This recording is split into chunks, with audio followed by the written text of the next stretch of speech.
Hello from Abingdon.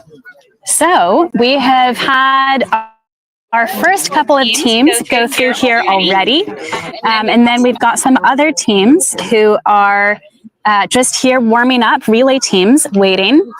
So the first few K1s have been through. And we've also got our first stand-up paddleboarder who has just arrived. And that is Chris Davison, who's over here taking a little bit of a rest. Hey, Chris, are you ready for a quick chat? Is that okay? Or do you need a minute?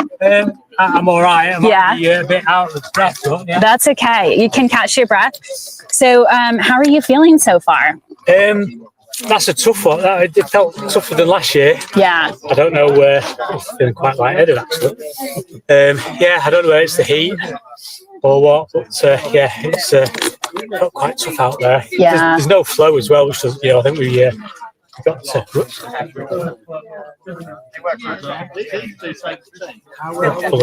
I think we were lucky last year with it. Didn't seem like a lot of flow, but I think it must have been some. So a little bit more because it was raining last year too, and maybe that helped a tiny bit. Cools everything down as well, doesn't it? Yeah. So even tougher this year. It feels it, but it might just be me. It could just well be me. Yeah. Well.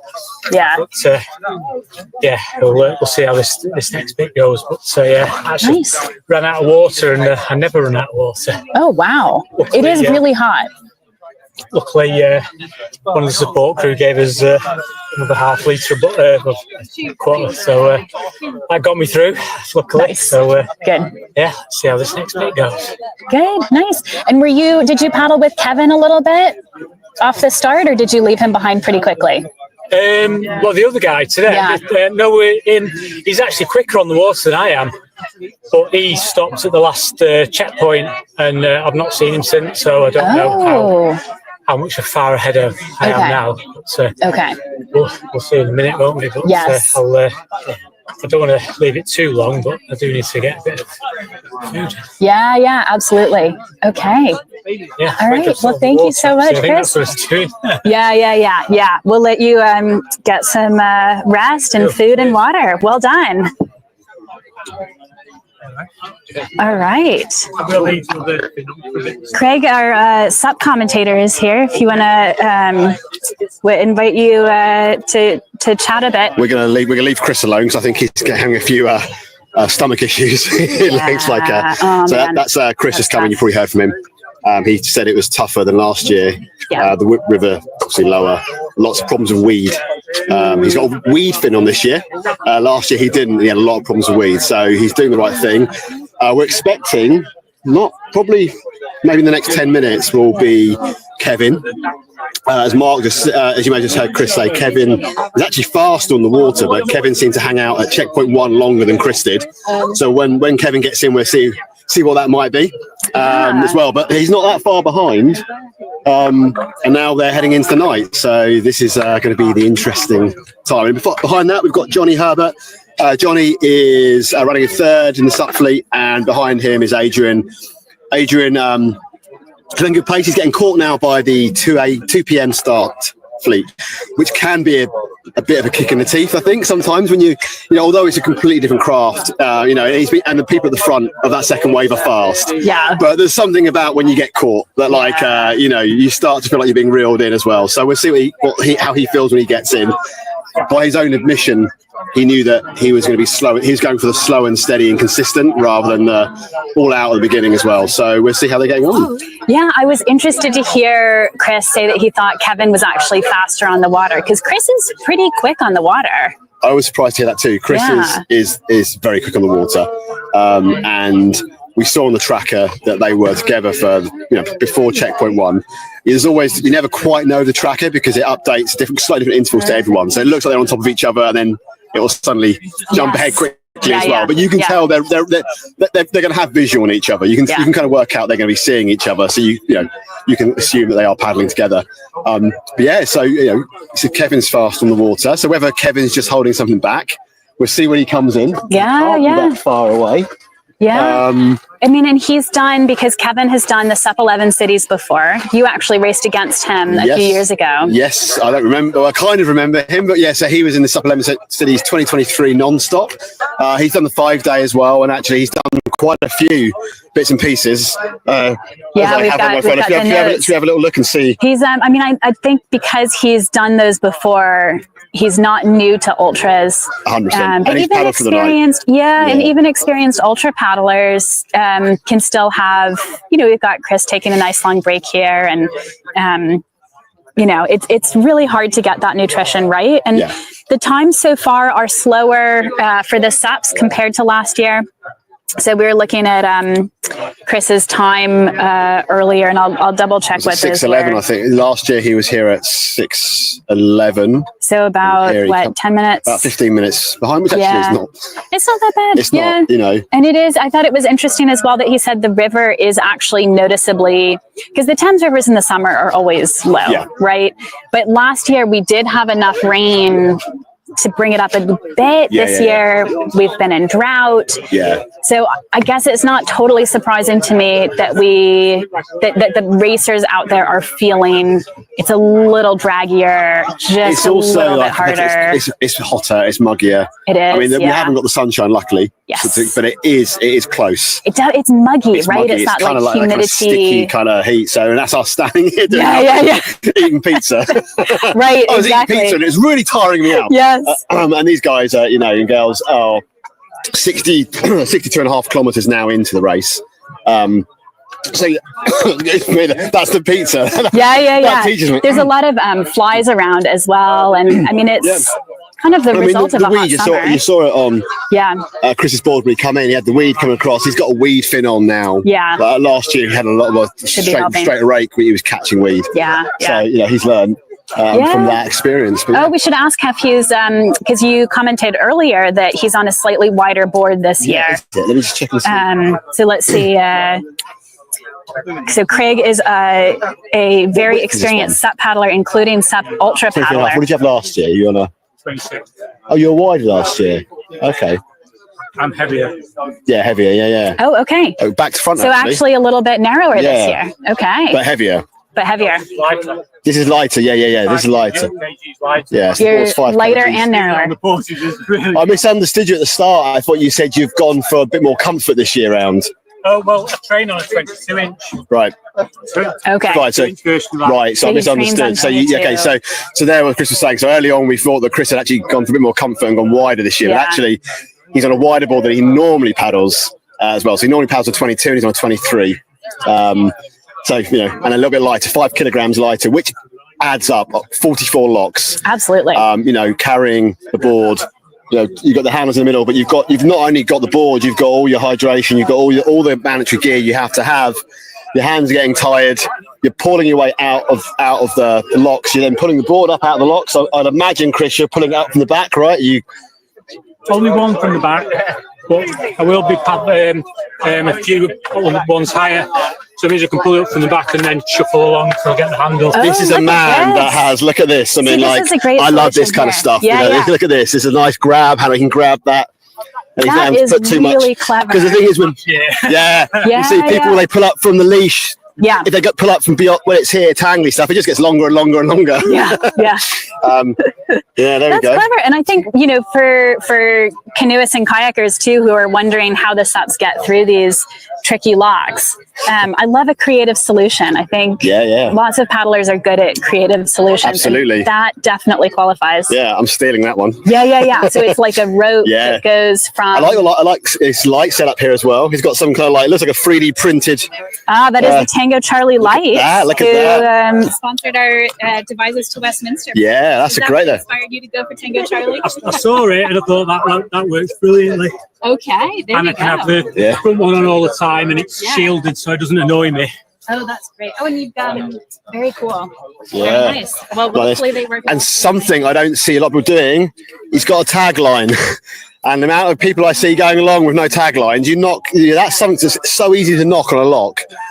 If you haven't got a tagline, your light's in the water, and that's not a good thing to happen. So, this is definitely a board that's been paddled by someone that actually Someone knows what he's doing here. I mean, before. he suffered before, yeah. I'm interested in the gaffer tape bottle there as well. So that's not moving. So down onto your knees, lean over. Well, no, that's the emergency one that you got to carry. That's the emergency water. Okay. You've not got too much kit stuck to your No. No, it's all on. It's all in it. Get to the portage. I'm off. I'm not messing. Chalk bags for climbing. Are these? Well, these actually they're actually for marathon. Right. Okay. So, but it does mean I can get at it a lot easier. Yeah.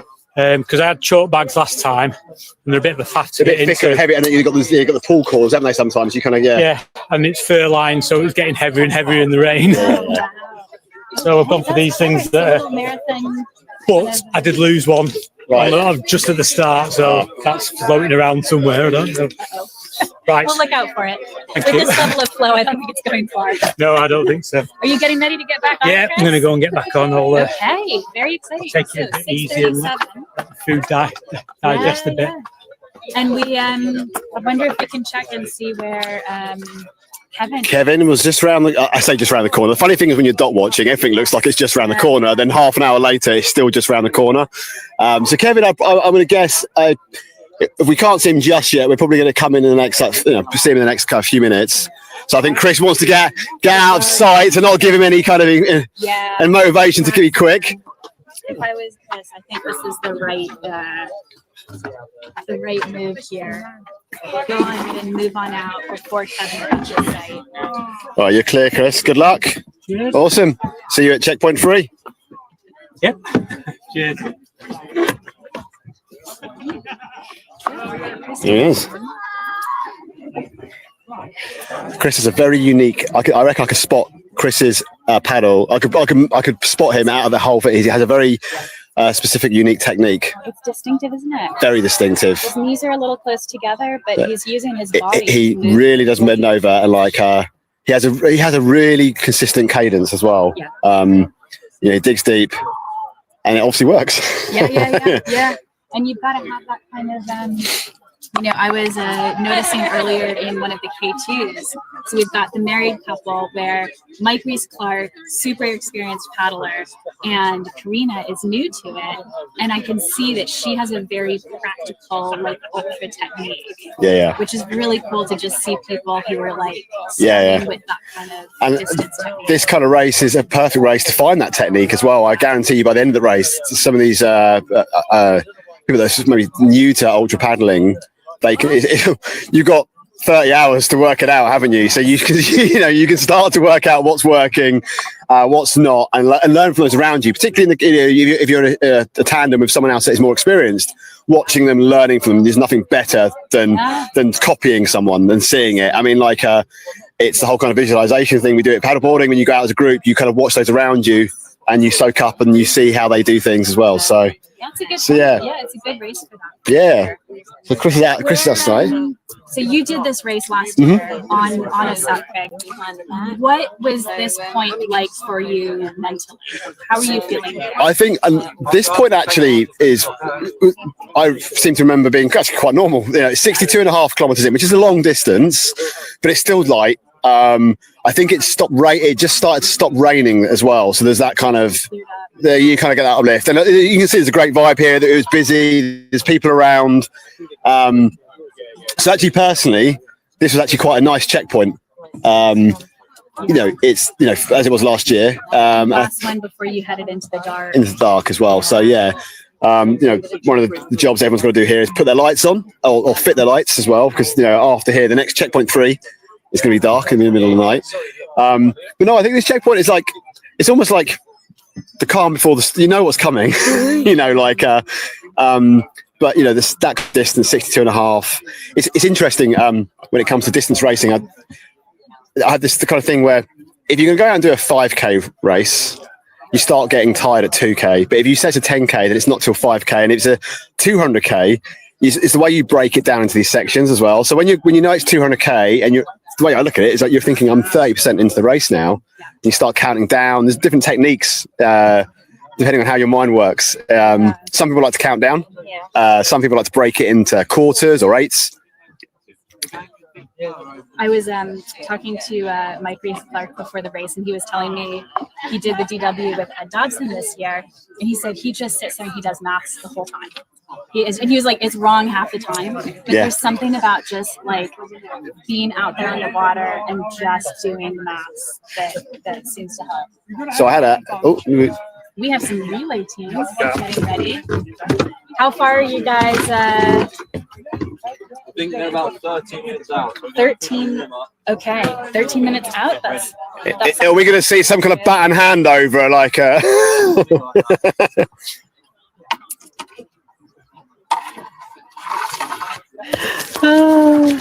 It's interesting. So talking what you're saying there about looking at numbers and working out. Some people like to not know how far they've got to go. Yeah. Some people, sometimes you look down at your mileage and you think you've done 10K, having done 20. And other times you look down and you think you've done 10K and you've ended up doing 1. Yeah. So. Yeah, definitely. Well, that's going to be great to see the relay crews come through here. I think we might pop some of the leaderboards up for a minute. Let's see if we've got those. There we go. So those are our leaderboards. And then I think we will be back with you in just a moment before the first relay crews come through. So we will see you again shortly.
And while we're waiting for a few of these next relay crews to come in and the next SUP crew to come in, let's take a look at a little bit of the footage we got earlier from Abingdon, where we had some of the early 10 a.m. start K1s coming through this second checkpoint.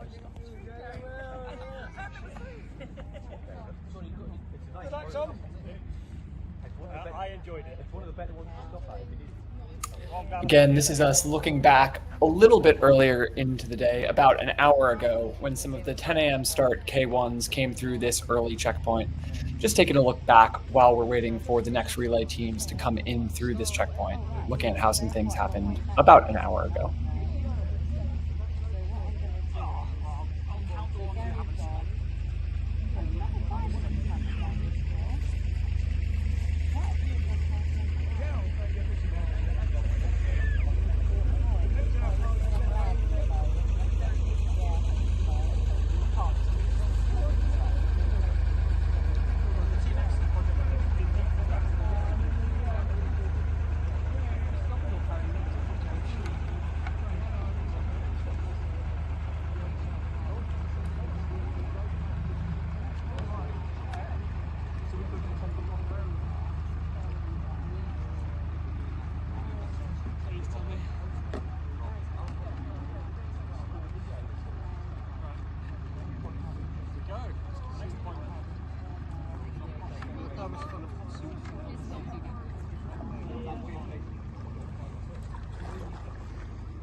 sure they take requests.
Again, we've just been looking at a couple of those early 10 a.m. start paddlers who've already cleared through checkpoint 1.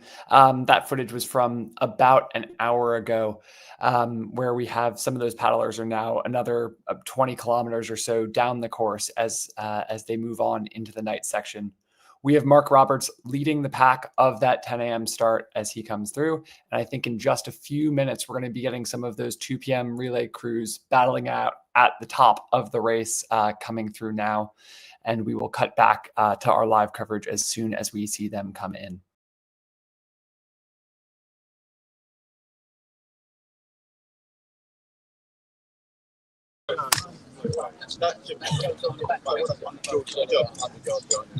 All right, if you can hear us, then we are about to have our first relay crews come in, which is really exciting. Oh, so let's go find them. So I have M. Allen with me, and let's walk over a little bit. Let's see if we can get some good views over here.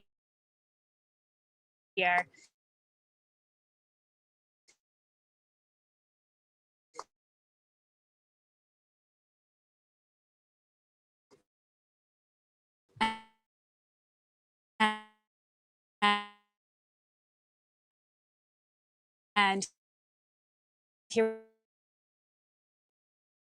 we go. Okay. So there you go.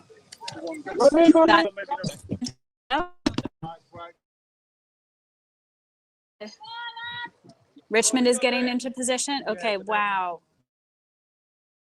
Look how fast that is. Just coming in now. Wow. Okay. 6:51. Here comes George. So George is stuck with Jimbo, which, wow, pretty impressive.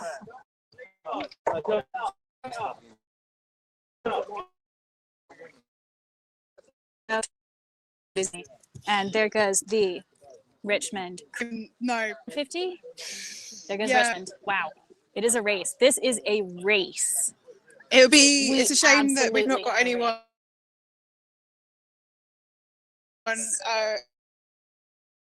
at the next port,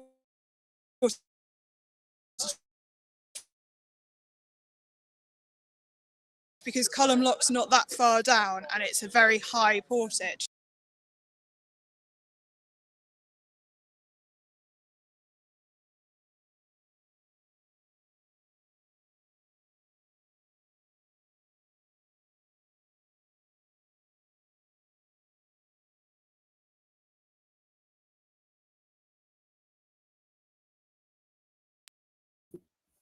Apologies. It seems like we've lost Betsy there for the moment, having some internet issues, but we just saw both Richmond and Chelmsford fly through that second portage. We'll try and get a bit more of an update in a moment.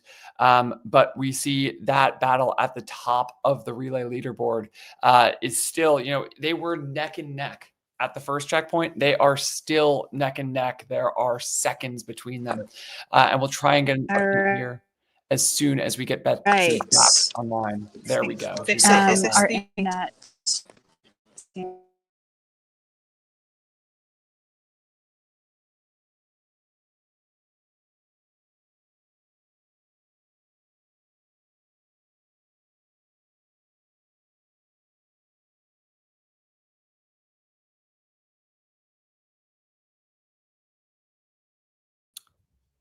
Here, I believe we have Team Tiger coming into the second checkpoint, changing out their crew here. So Team Tiger was the one relay crew who started things off on the 10 a.m. start. So the rest of these relay crews set off much later in the day. So they set off at about 2 p.m. this afternoon, but Team Tiger went out early.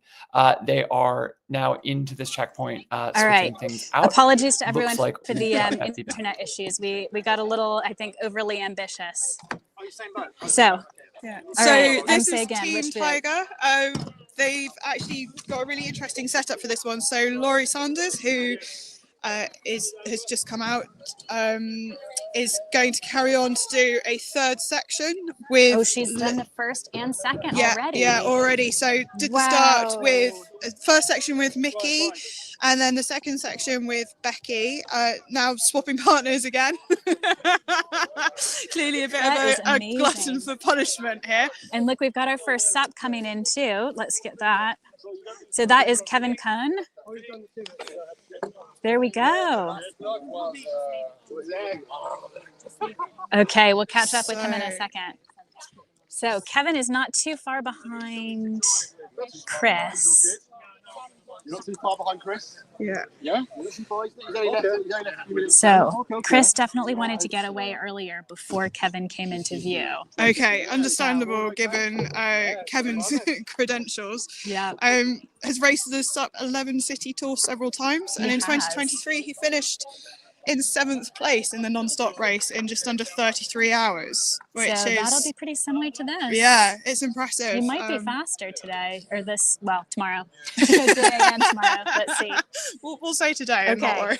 But let's get back to those top two relay teams. So yes. For anyone who's just tuned in and missed it happened in a matter of seconds. So we saw Richmond go off first, right? Yep, correct. Richmond followed closely by the Chelmsford team. Chelmsford, thank you. Yeah, the Chelmsford team. Yeah. So really smooth transitions. We were saying just now about the trackers. Last year they had a different system, and I think it was quite a difficult way of taking the trackers off and putting them on, whereas this year they've got little pouches on their buoyancy aids, and hopefully we can get some footage of that for people who are watching back home at some point. But I mean, that was so quick. That was amazing. And Tom Sharp from Richmond was overseeing that, and he was definitely ready to go with it. Yep. Knew what to do, Velcro on, Velcro off. That was super smooth. Super smooth, and neither of them lost too much time. Yeah. It would be interesting to see how the portages coming up affect them. So Cullen Lock, which is not too far down, it's very high.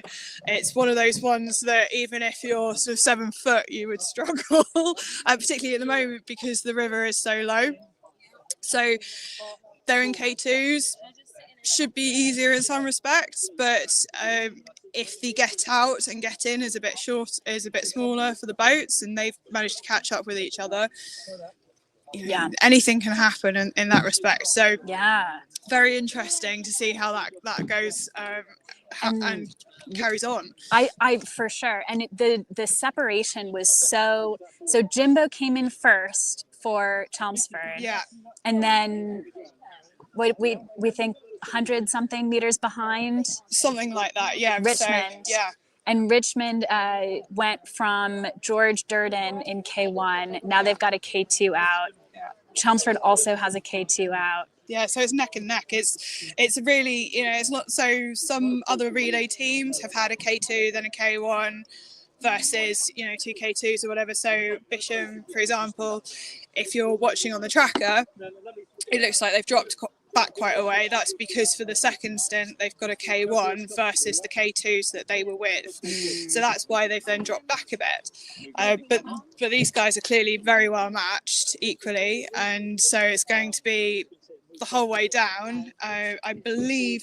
So the whole way down, pretty much, I think they are K2 versus K2 and then K1 versus K1. So in the last leg, it's going to be all about tactics and sort of preparation and how they approach things during the night, how they've approached their preparation, their food and everything. And and so that was for Richmond, that was Tim Dowden and James Howe. Yes, who were out there, and they went off super well. And for Chelmsford, it was Will Stroud and Pete Wilkes.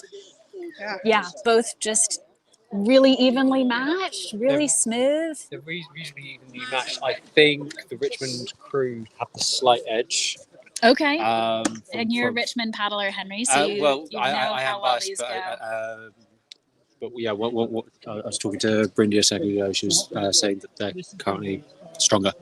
That Richmond is a little stronger than the Chelmsford crew. All right. But also because the Chelmsford crew is in front, they're going to be paddling along, looking over their shoulder, knowing that the Richmond crew is just there, whereas the Richmond crew just keep them in sight. Someone said something about the Chelmsford crew doing a double leg. So I think either there's been a change to the plan, or they've got that wrong. Okay. But one of those two things has happened. Okay. Let's see if we can go find the Chelmsford before they leave. And Jimbo did a double leg. Yeah, Jimbo did the double leg. Jimbo did a double leg, but apparently. But again, that's just partly someone said in passing, so I don't know whether they've got it wrong or whether there's been a last minute change. Okay. Maybe one of us can go find the Chelmsford crew and see what we can find out. Keith would know for sure. Keith might be. Yeah, we've got Cassian there, otherwise and there's James Walkington over there. So either of them should know too. And then we'll try and get Kevin, the stand-up paddleboarder, on in a bit too. So it's tied up front. And then when we look at the teams who are coming up next, so officially it looks like on the GPS, Chelmsford is 1 minute up on Richmond. That feels roughly right. Yeah. 30 seconds, 45 seconds, right around there. Looking back at it, it didn't feel like it at the time. Yeah. It was a fast minute. It was a quick minute for sure. Oh, and thank you, Jan or Jan, the handstand man, in the comments, who raced last year, says this is bringing back all the memories from last year, and he wants to be back on the water. We miss you and look forward to having you back next year. Yeah. Those handstands were epic. I missed out last year. You I wasn't did. here last year, so for me it's a completely new experience. But That's it, I missed Jen. them. We're missing you. You've got to come back and give everyone the full handstand I need to see it in person. experience. It is next level. So the next two boats are Bradford and No Boys Allowed. Okay. And it looks like they should be here in 5 to 10 minutes. Okay, brilliant. So that means that they're probably about just coming through Abingdon Lock at the moment. It's quite a long portage, that one. Okay. I come from around here, so I've paddled this stretch of water quite a lot. I think I was saying in the build-up when we were having the chat, sort of prep for this weekend. I've never known it this calm. You can see just how certainly glassy coming it is. into Abingdon Lock, I've known it to be sort of 3-foot waves at points and headwinds that have just never changed. Wow. So some great conditions at the moment. Let's hope that it stays like this throughout the night. Should we get back? So this is Team Tiger putting on now, and you were just talking about them a minute ago. Yes. So for anyone who's wondering why they're so close to the top relay teams, Team Tiger left at the 10 a.m. start. So this is the only relay team that left at 10 in the morning. And so they are not going to be one of the fastest teams, but you've said one of their paddlers is doing 3 legs in a row. Well, yeah, so I'm just double checking the notes here. So Laurie this will be the 3rd leg. Are you with Team Tiger?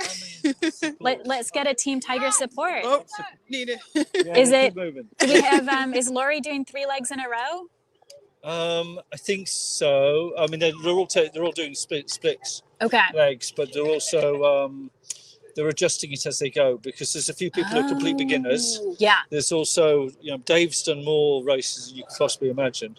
He's done the devices to Westminster so many times, and he's from 30 years ago or something like that onwards. But there's also people who've never done it before. Wow. So it's a total mix. Yeah. Is it a total mess? Mix. Yeah. No, I'm impressed. They're doing, and I think it's really sensible if you've got. I think it was sensible to choose the 10 a.m. start. When you've got a lot of people who are brand new and they're not expecting to. They're not competing. They're here for the with finish. The best. Yeah. I mean, there's teams here who practice setting off before their team arrived. So they're we're having some fun. I'm here only to support. I'm just driving the car. Well, it looks like they're doing pretty well. Are they? They're doing. They seem reasonably. Really well, actually. Let's see. I'll get some view of the. There we go. Team Tiger. So just tell us about who's actually in the boat at the moment, then. Well, I don't know. Well, Dave's in the front. Dave, who I was talking about, he's done so much of this, and he's the most experienced. And what's her name? Oh, it's Lynn. Sorry, Lynn. Lynn this is her first time. Lynn's actually in charge of one of the big cat sanctuaries north of London. So she looks after the big cats. All the cats that come out of the big parks and they're a bit infirm, she looks after them. That's amazing. It's always fun learning about paddlers and what they do off the water. It's amazing, that's amazing. Let me see if we can go get Kevin quickly before he gets up. Thank you so much. You don't need them on just yet. You don't want to put them on. All right. Kevin, can we get a little bit of a chat with you? Is that okay? Just tell us how you're feeling at the moment and how you're feeling about the next leg. I'm feeling good for the moment, exciting because I drink maybe a little bit coffee and I don't. That's what you want at this time. Yeah. So, no, it's cool for the moment. Enjoying the race. So. And that's the main thing. Yep. And you're here did you fly in from Switzerland? Is that what I heard? Yep. That's pretty cool. That is pretty exciting for us to have you here from Switzerland. Yeah, it's a cool event. So. How does it compare to SUP 11 cities so far? Wow, you have too many luck here. Yes. I don't think anyone would disagree with you. Win. That's the good way. So far. The good part. Silver linings. All right. Thank you so much, Kevin. Best of luck. Yes, thank you. Love that. It has been. I'm glad they haven't had too much wind today. It's not a blessing. As I was saying earlier, the wind, if it's coming really down, it's awful. So yes. I can't even imagine 3-foot waves here. So I only come here for this when it's dead flat. We'll have to come here another time to appreciate the 3-foot waves. You can come, we can do a training session. Yes, sounds good. Specifically when the wind is up. So you said Abingdon Lock is not too far from here. No, so it's just upstream. About, depending on the speed of the crew, you're looking at 10-15 minutes upstream. It's quite a long portage, so and probably at this time, because it's a bank holiday and everything, you've probably got quite a few people sort of walking and things. Yeah. It's quite a popular walking route, so they might have a few people in the way, etc. Do you have issues with like passing canal boats and pleasure boats in that area? So just getting enough space. We've actually not really seen so many whilst we've been on the stream, but we've seen a few party boats going up and down, which did actually I can't just remember who it was that came through earlier. One of the K1s, he just timed it wrong and was getting back on the water as the party boat was going past. Which actually, that one was being very civilized and not creating too much chaos. But I have known in the past, huge wakes coming up. So it can be not great when you've got them. But because it's a bank holiday weekend, it's nice weather. You're going to get a lot of traffic coming through. sometimes that's useful because you can sort of get a little bit of respite by sitting on the wash for a few minutes, as long as nobody's watching. I think this is the type of race where that's probably all right. I think it's okay. If it's not for too long. Yeah. 200 kilometers is... and to be fair, I think the faster teams will be far too fast to wash.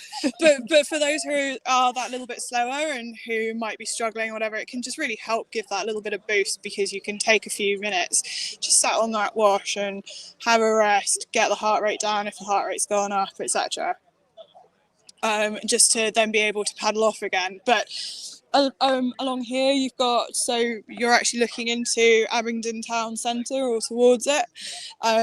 It's quite hard banks, so any boat that goes through, you are going to get some natural wash anyway, which can cause issues for particularly if you're tired. We're 63.5 kilometers in, so you're going to be feeling it a little bit. It's also, we're hitting dusk now, which is why we've lost Henry to the photos for Golden Hour. It is so it's getting that little bit colder, so mentally you're just going to be struggling that little bit more.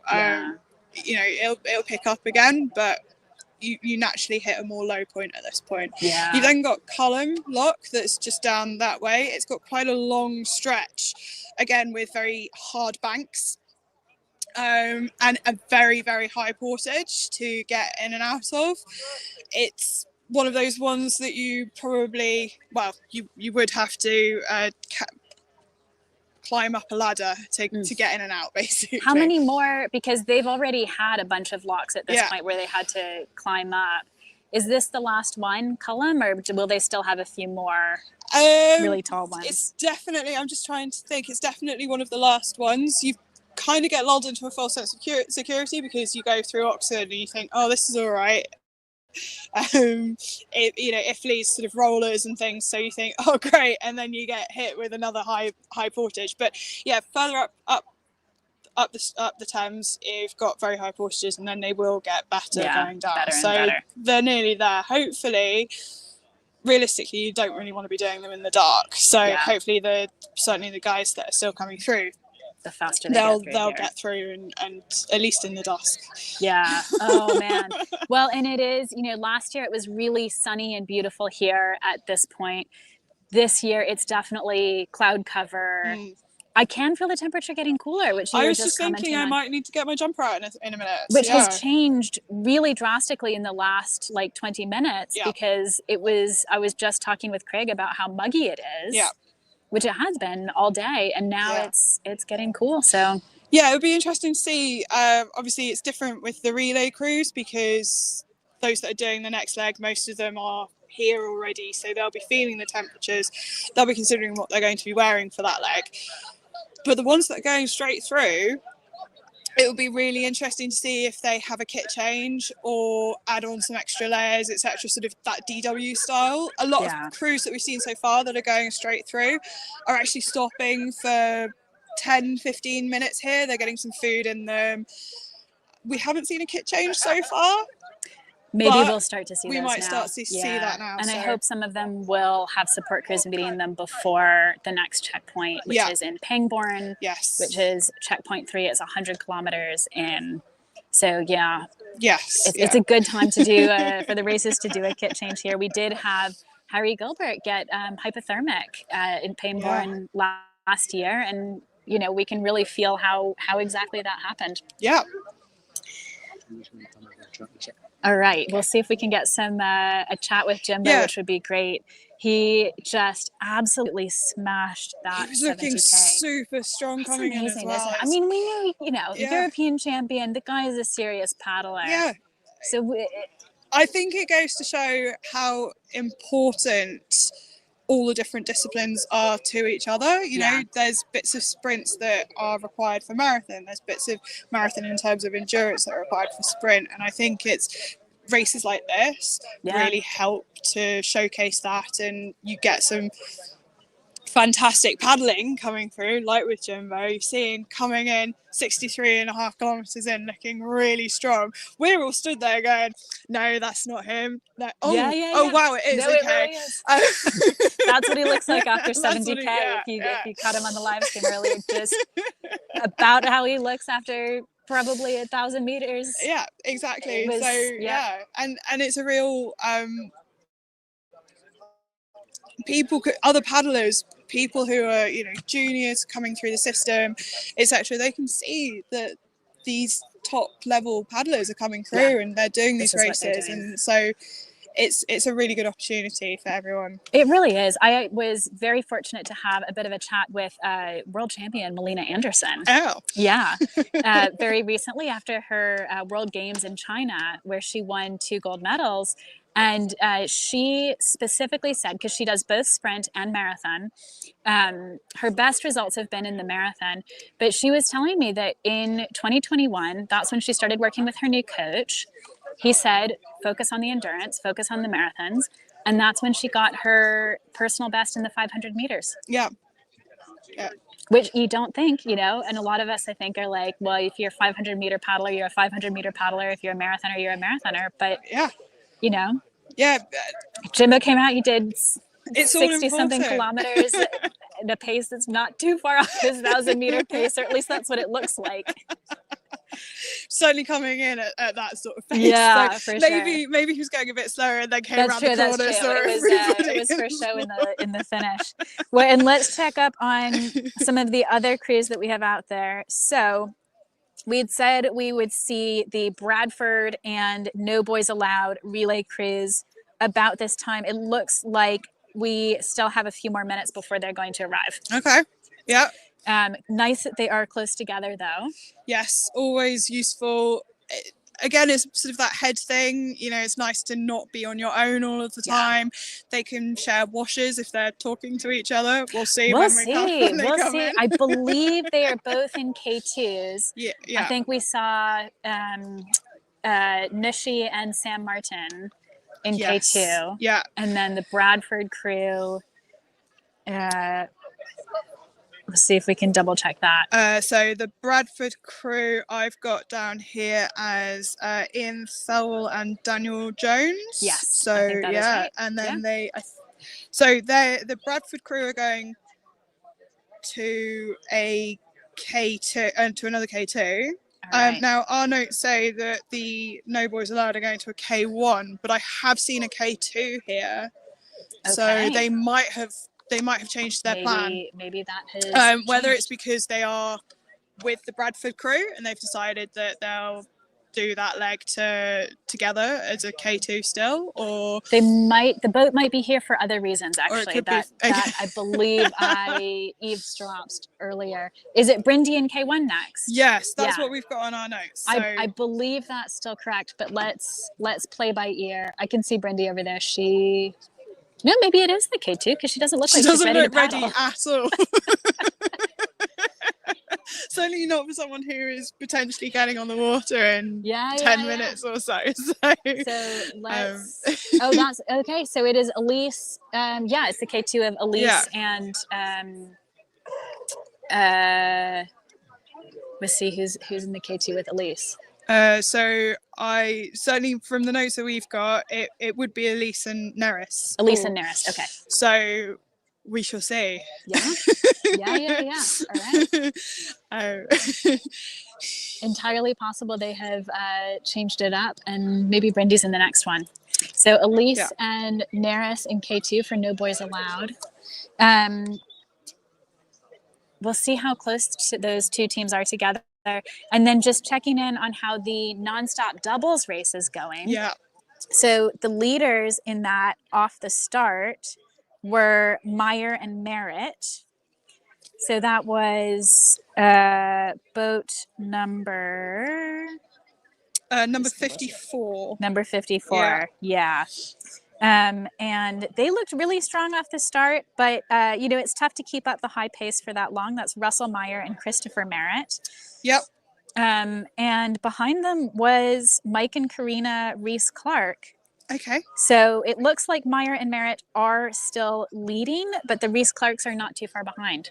So Okay, interesting. Yeah. I'm just so impressed with the Reese Clarks. I'll keep saying it on the stream because of how impressed I am with them, and Karina in particular, who is a new paddler. Yeah, she's not a paddler at all, is she? I believe she's a cyclist. Cyclist, yes. I think a pretty good cyclist. Yeah, she might go back to cycling. Yeah.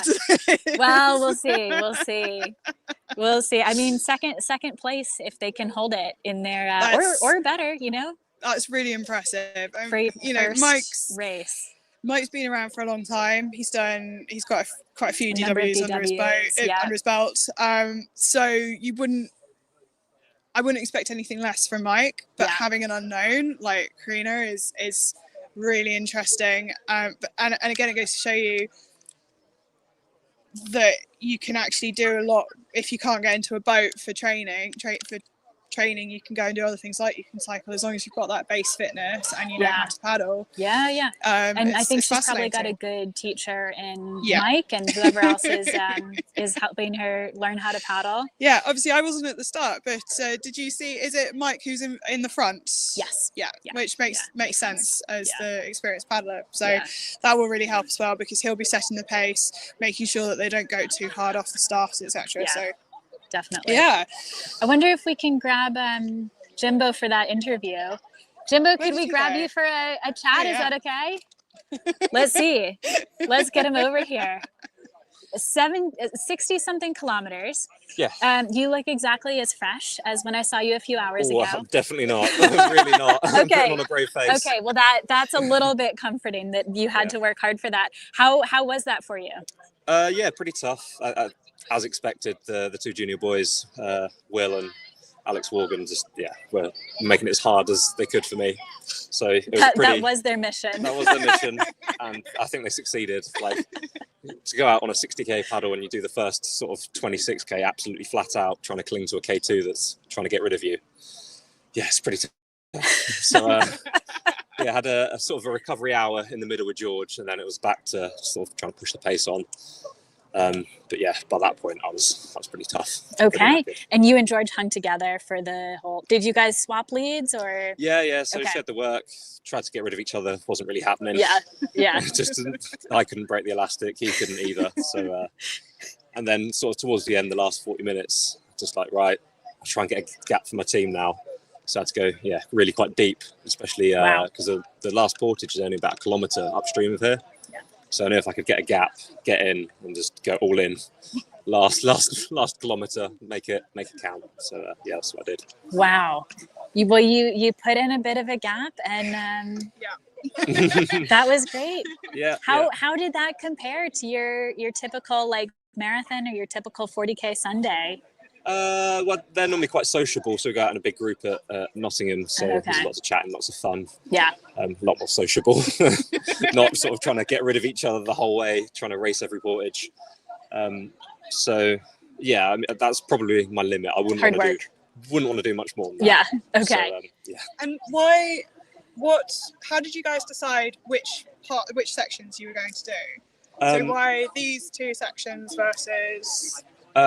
Because I pulled the diva card and I didn't want to ruin my sleep schedule 2 weeks out from Marathon Worlds. So look, if anyone's gonna do it, you're so like, I'll take the 2 daylight ones, get them out of the way, and see what the rest of the team can do. Brilliant. Fair enough. Well, good work. Are you gonna keep following the team? I guess you go home and get some rest. Yeah, I'm gonna go and get some lunch in town, and then we're gonna go home this evening. And, okay.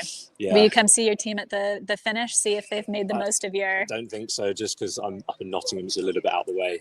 But Fair enough. I'll definitely be dot watching. Okay. Through the night, probably. We'll see you on the stream maybe in the morning when they. We'll see how fast they finish. I think it's going to be a faster time this year than last year. I'm not sure what the split was to here, but it didn't, for me personally, it didn't feel as quick. I think there's a little bit more headwind and it's a little bit lower. Yes, it is. I think your splits were still faster, but the water. Yeah, no, we heard that from Chris Davison, who's the sup in the lead, that it just feels, even though there wasn't much flow last year, it still feels a bit lower this year. Yeah, there's one of the portages, I think near Oxford, where me and George got in and we just hit the bottom. So I had to like bum shuffle out and then, Oh my start God. paddling. Yeah. That's pretty rough. And because this was the leg that you did last year, the second leg, right? Yes. Yeah. So I knew sections of it, so I knew where to sort of take a sneaky lead and lead into the portage. So that helped coming into the finish. Okay, there's a lot of good strategy in this, isn't there? Well, really well done. Just told all of your secrets. I bet there's still more. I bet there's a whole book. Yeah. Well, and actually, because last year you paddled with your family, yes, including your sister. Yes. Have you talked to your sister since her big weekend? Not yet, no. Okay. My phone, I think, is still attached in my boat somewhere. Okay. So I need to go and find that and get it out of the waterproof pouch. Well, she's had a good weekend in Milan, I think. Yes. So Yeah, she's very happy with the K1000 day final. I know that. So, that's a really big deal. Yeah, and I think she's got a 5K tomorrow, so we'll all be all tuned into that one. Fingers crossed. There's plenty of paddling to watch this weekend. Absolutely. Awesome. Well, thank you so much, Jimbo. I appreciate the time. Cheers. Go get some rest. I'm glad he had to work hard for that, because it was that makes me feel a little bit better. I feel a bit better now.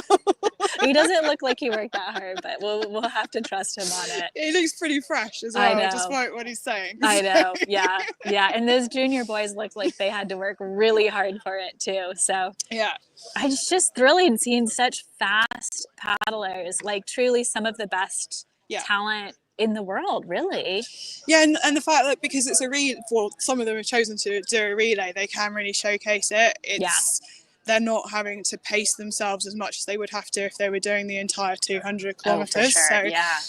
So it makes a big difference as well in that sense to be able to watch them and really see what they can do. Definitely. Yeah. I mean, that was really that was very impressive. Yeah. No, it looks like at least No Boys Allowed are expecting. Oh, there they are. Okay, let's go see. Maybe we can go catch some of the No Boys Allowed crew. All right, so they should be coming in soon. Let's go see if they will talk to us. Okay. So, No Boys Allowed. Yeah.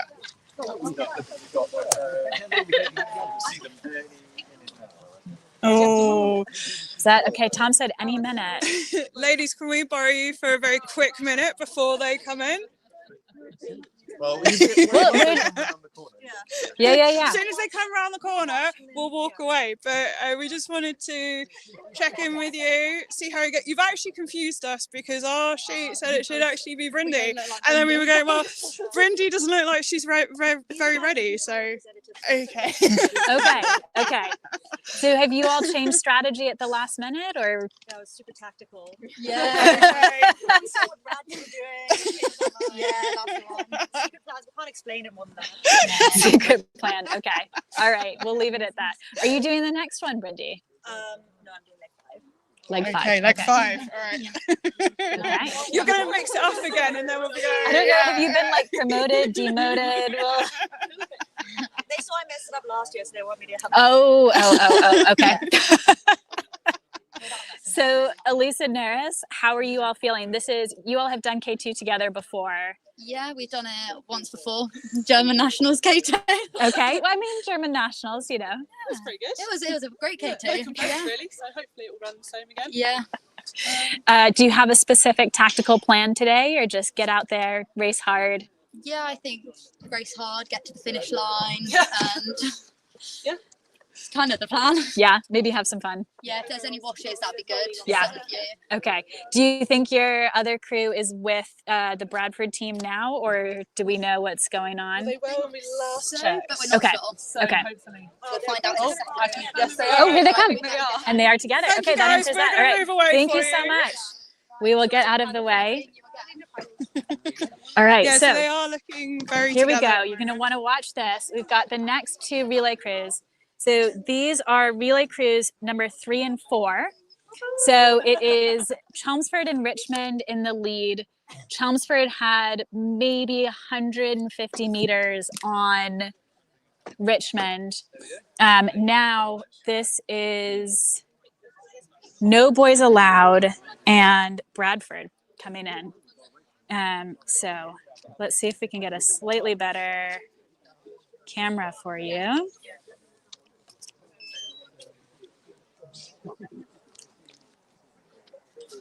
Okay. So here they come. This is relay cruise number 3 and 4. We have seen a little bit of a tactical switch up from the No Boys Allowed team. They've not given us the most detailed explanation for why. So we'll have to get the full story from them at the end. But let's see. So there you go. They are right next to each other. I'm going to guess that they have probably been trading leads, doing some nice wash hanging so far. That's a quick pace, isn't it? Yeah, they've definitely picked it up just compared to when they were coming around the corner, which I guess is because of seeing the checkpoint come into view, which is always... Yeah, I do have a feeling that they pick it up coming in here. So that is Sam Martin and Anushka Freeman in the front, looking very smooth, moving well. Neris is there ready to get her tracker. I think, you mentioned there were some questions about the checkpoint earlier. Look at that. Yes, so there were some questions as to how the checkpoint works, because obviously that is your first hand view. Devices to Westminster, etc. Okay, No Boys Allowed has just come through the checkpoint first, and there we go. Elise Montagna and Neris Hall, and there is Bradford.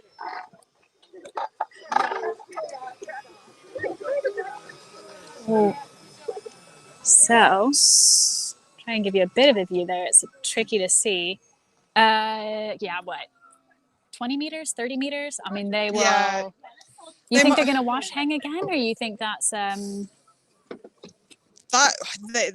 girls went hard off that start. They did. So which implies that maybe they're trying to get away from Bradford now. Yeah. Ooh, I guess it's difficult because they don't necessarily know. They might catch them up.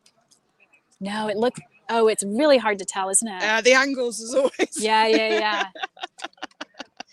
Yeah. Well, and we'll see who's able to portage faster. They're both good crews. That could be evenly paced. We could see the two of them hang together for the next leg, which means I don't know when we're going to see those two crews separate, or maybe we'll get a sprint finish for the third place. So I believe that the Bradford team, all of their teams are K2s, whereas we have got, for No Boys Allowed, we have got Brindy at some point hopping in, whether it is for leg 5. And actually, Katie was planning to go K1 as well. Katie Brooks. Okay.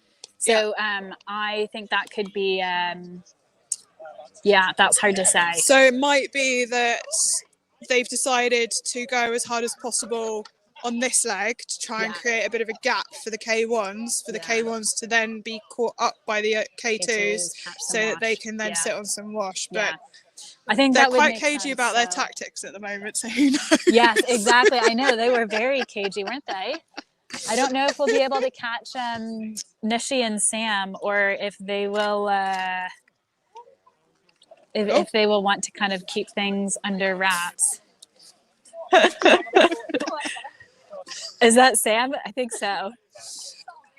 Love it. We have got a sup coming. Let's see. Hey, can we ask you about how your race went? Yeah, it's great. Really good. I'm not gonna hold back. No. We've got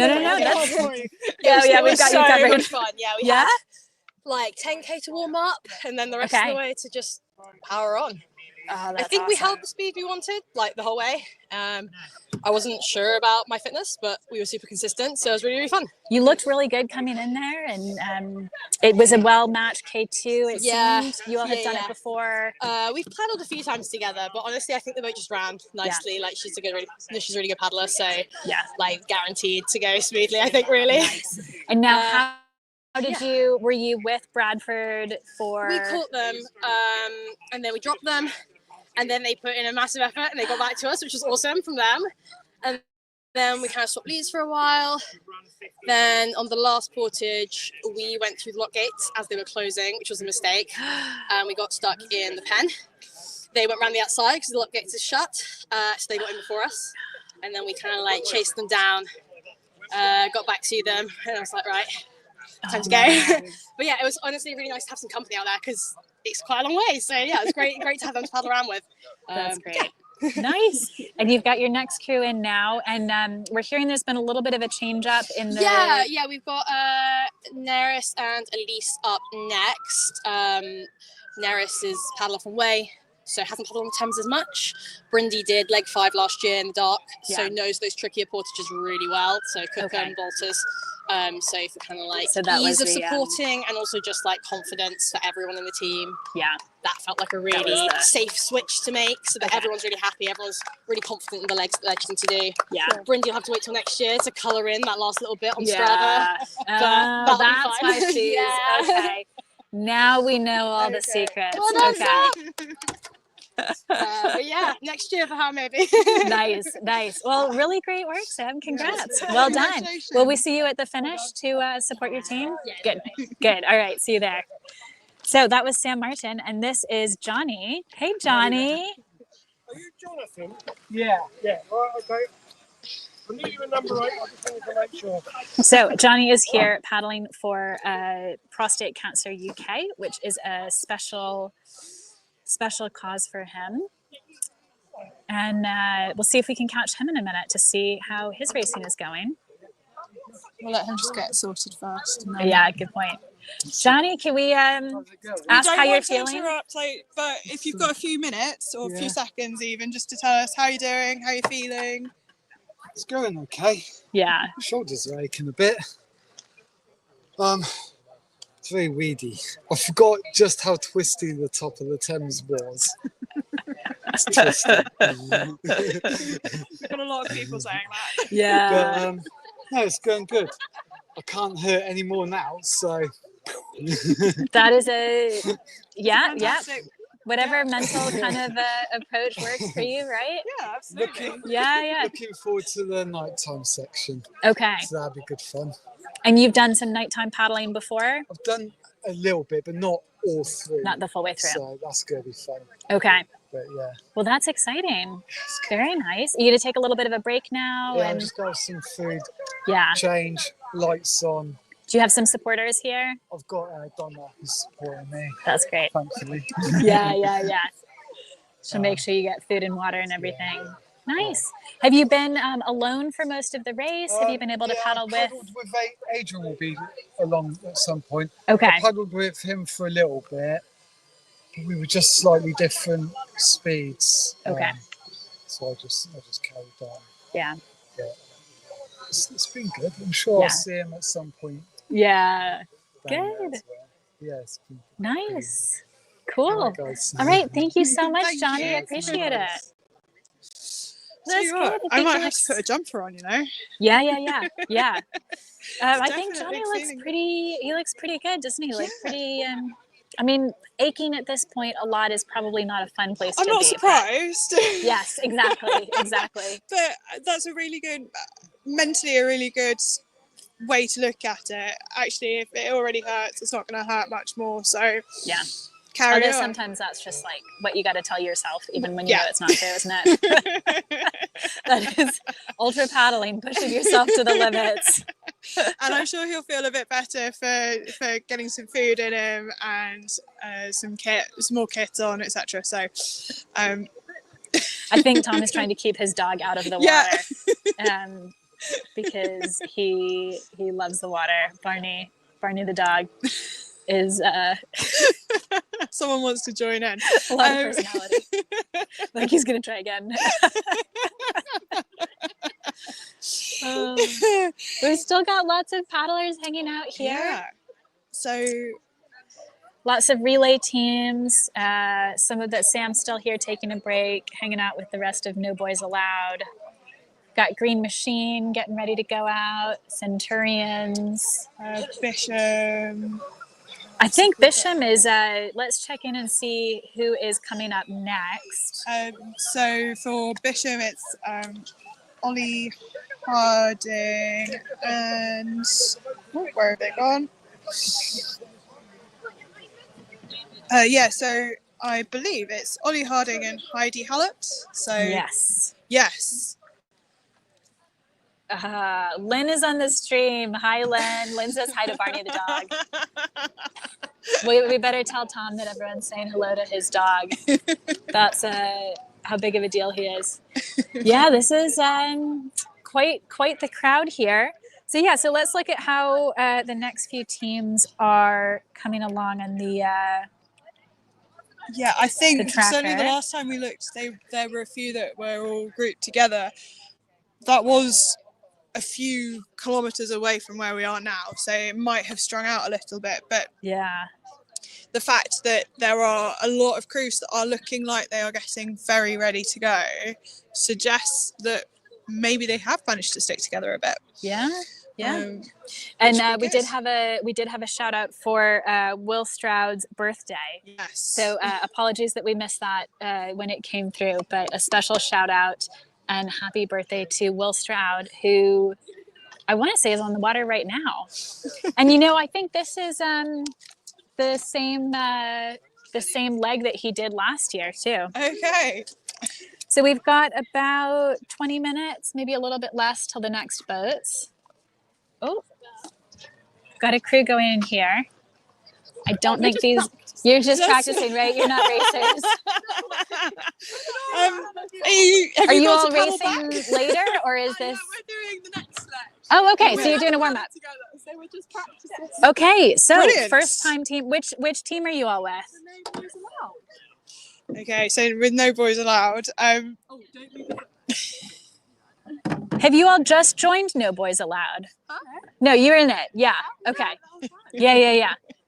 But this is your first time in K2 together. Okay. But it was planned this way. Yeah. Okay. We got all mixed up when we didn't see Brindy go out earlier, and it's just set us off. Okay, so No Boys Allowed, first time in K2 together. Impressive. I'm pretty sure Brindy told me that everyone had done all of their K2s previously, so I have a feeling she was Brindy's clearly maybe talking up her team a little bit. We're going to have to question her. We might have to have a word later, because we're getting all sorts of information that doesn't seem to be right. But that's impressive. No Boys Allowed, so they won't go till later. A scratch K2. Yeah. I mean, they are good paddlers. So. Absolutely, but okay, so yeah, next wave of boats in about 20 minutes, and I think that's going to be a really big wave of a couple relay crews. We should have Adrian Angel coming through on SUP and the top K1s and K2s. Brilliant. I think Bisham has dropped back a little bit, and Royal Engineer and Newbury might be coming through next. Okay, brilliant. Bisham is, I think they're the only K1 in that group at the moment, sort of the group that started out at the top. So that will be why they have fallen back a little bit. Yeah. But yeah, so we did have a question about checkpoints earlier and how the checkpoints work.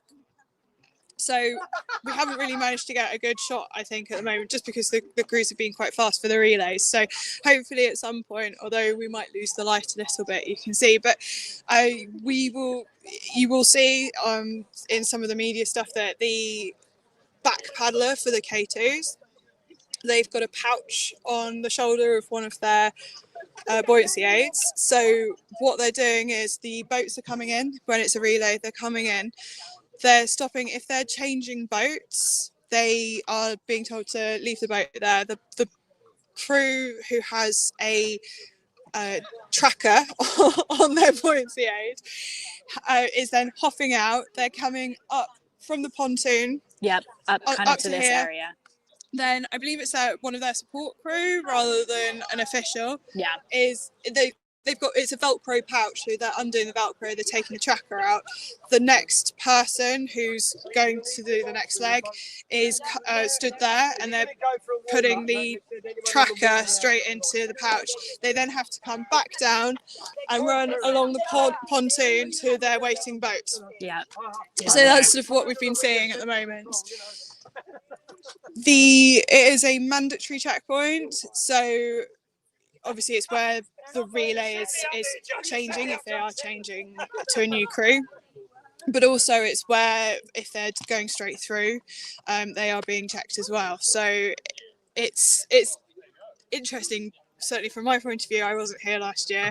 I'm used to DW where you don't have the relay, and you get the only sort of fake checkpoint is going through Woking and Wolfsides, when you might get pulled aside quickly and do a quick check of your boats and what equipment you've got. So they will have to have the mandatory equipment as well. They've got whistles, extra kit, mobile phone, lights, things. Yeah, because it is going to get dark. Well, we were at it's sort of similar to Dreadnought Reach, right? Because that's a mandatory DW checkpoint. Yeah, but slightly different. Yeah, but sort of along this for here, it's mandatory for all of the checkpoints, I believe. Yeah. So yeah. Okay, so that is Matilda Enoch and Sienna Payne, who are on the No Boys Allowed team. And don't look like they haven't got in a boat before. I know. They're both very good paddlers. So I would imagine they've got Matilda in front. I would imagine Sienna is probably just focused on kind of adapting to Matilda's stroke. Yeah. And they're just kind of feeling out the boat right now. It's a big commitment. First time in a boat together. 30K relay what if you've got a race. lean? What if one of you? What if the person in the front has too high a stroke rate? All of those little things. I mean, I guess it's only 30K, so it's not like 30K. doing the. Well, I think for this caliber of paddlers, right? I think that's a reasonable a reasonable statement. They look pretty good. So no, they look really good. So yeah, it would be interesting to see. Yeah, so they said it's the next leg that they're doing. Yeah, and I'll double check the schedule because they did change that around. I think that is the same as the original plan, and it was just Brindy moving to leg 5 that was the bit that changed. Yes. So so Sienna Payne and Matilda Enoch, and now when they go through there, we'll see whether they are still with Bradford. So this is the 3rd and 4th place crew of No Boys Allowed and Bradford Biffas. And they've been pretty tight so far. We did hear from Sam Martin a few minutes ago that she and Nushi and K2 had caught up to what basically Lizzie had some issues on the portages in the beginning, which are really, really high. And Lizzie is not tall, very, very fast, but not tall. And I think that was a challenge. And then Nushi and Sam Martin caught the Bradford crew and then ended up getting caught when they ran into an issue at one of the locks. So we're expecting right now, it's hard to say, but we could see No Boys Allowed maybe trying to drop the Bradford boys. We were wondering, because it's now going to be K1 for the final 2 sections of the race, whether they were going to try and get as much of a lead gap, as they can. lead as possible. Given that it looks like Bradford will then have K2s for the rest of the race. Yeah. Whether they create a lead for the K1s to then either keep the gap or then be caught up so that they've got some wash to then sit on later in the race. So whether that's the case or not, we'll see. And so then that'll also put, depending on how that goes too, and knowing that it's going to be Brindy and then Katie, I think, will be the last two legs of the race. That puts a bit of pressure on the women's K2 who's out there now, and then the one who's just in front of us of Matilda Enoch and Sienna Payne. So we will see how they go. So this crew of Matilda and Sienna will be going up against Luke Escott and James Webster, who are pretty quick. So yeah, they've got a lot of mileage under their belts as well, those two. So yes. So we'll see how it goes. I spoke with Luke and the Bradford team this morning, and we put that interview on the live stream for those who want to go back and watch that. So checking in with the K1s who are out there now. Tom and Isaac are going to be leading the pack, coming in about 10 minutes, maybe a little bit less, potentially we think with the Royal Engineer relay crew. So that's pretty exciting that Tom and Isaac are still together in K1s at this point. Yep. They might have done something similar to the crews that we saw coming through earlier and just sort of sit together for as long as possible, certainly for the start, to give themselves a little bit of a boost. It, like has been mentioned, it's quite lonely on your own. So having another boat with you makes a big difference. You can save a huge amount of energy by sitting on each other's washes if you're that way inclined. So it makes sense that if they're still together, it will be who cracks first as to when they pull away. Or if something happens and one loses time for whatever reason, because once you get into the night, certainly your potential for making more mistakes becomes higher and higher. So it's going to be interesting. It really will be. It really will be. I'm just excited to see them so close together at this stage, and see whether they stick together through the night. And then it's always exciting when it's close like that. And how far, we saw Harry not very far back at Newbridge. So, is this going to be something where Tom and Isaac find out maybe they have gone out a little bit too hard and they've got to slow down a bit through the night? Will we see Harry catch back up to them? It's hard to predict because it could still change. And I believe it was Harry last year that pulled out, wasn't it? So doing this, so there's every possibility that he started out slower this time to try and mitigate that, and as he gets into his stride, that he might I think that's about what his plan is. So I'm definitely going to be interested to see how his pacing goes and get the dots out and watch them very closely. Yes, definitely.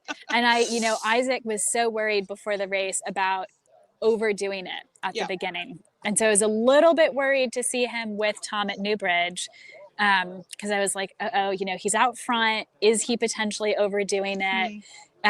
But they're still together, it looks like, and he looked pretty good at Newbridge, so I think this is going to tell us whether he's going to be able to keep the pace up. And let's see what he looks like coming through here. The fact that they're still together suggests that he hasn't gone too hard out of the start, and he's possibly surprised himself. Maybe. So, which means he could still surprise us even more further down the course. Yes, definitely. Definitely.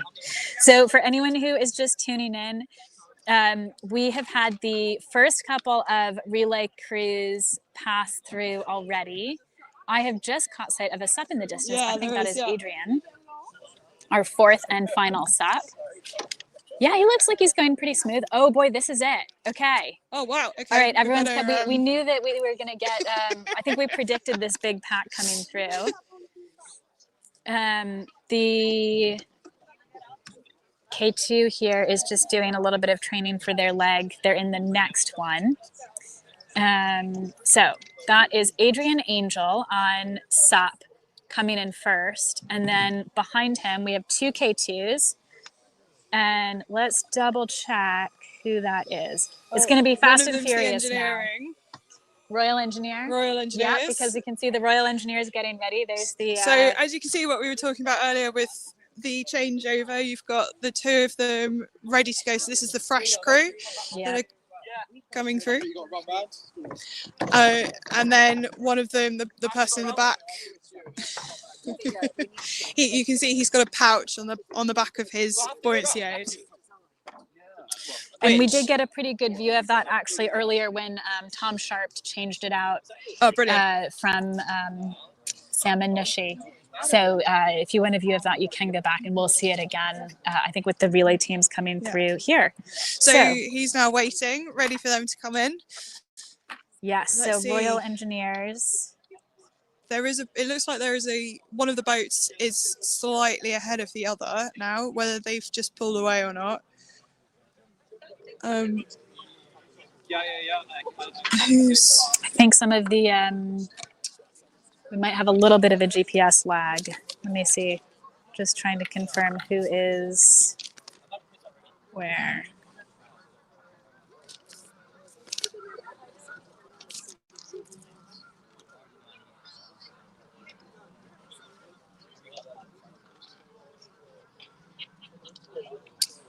So it's about to be fast and furious here. Let's get into position.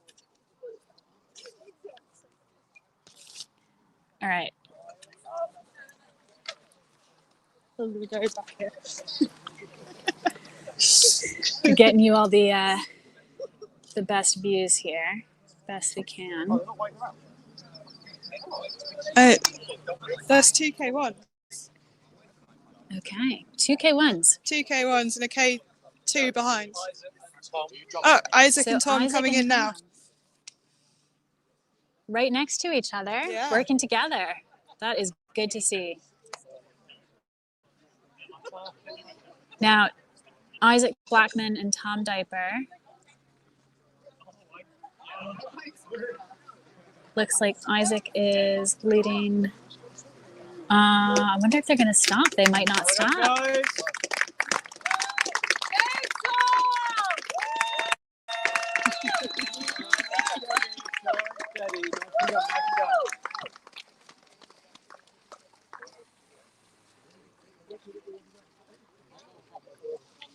No stopping. No stopping, and they're looking smooth and comfortable. I think they look, I think they look pretty comfy. Yeah. What do you, Henry, you gonna started sharing support crew. Oh, sharing support crew. Okay. Yeah, so there was a bit of confusion earlier. So they've started sharing support crew. All right, here's the next crew. Royal Engineer. Okay, so those two K1s are fueling up on the locks rather than the checkpoints. And so that's why we just saw Harry and Isaac go through. Okay, this is Royal Engineer Canoe Club. Here's the, you might not be able to hear the Velcro, but that is the unvelcroing and then pocketing it into the next one. Okay, there they go. All right, moving quick. Royal Engineer Canoe Club. They are having a really good race. So Royal Engineers are, I think that is 5th place right now. There you go. That's the Royal Engineers who've just come in. They're going really well. And here is Adrian Angel coming in on SEP. So our 4th and final stand-up paddleboarder. So he had been, you know, a little bit worried about the cutoffs. I think he is well in time. He's got plenty of time on this one. He's done long paddles before, and we'll check in with him in just a moment and see how he is doing. How are you, mate? I'm good. All right, let's check in with Adrian.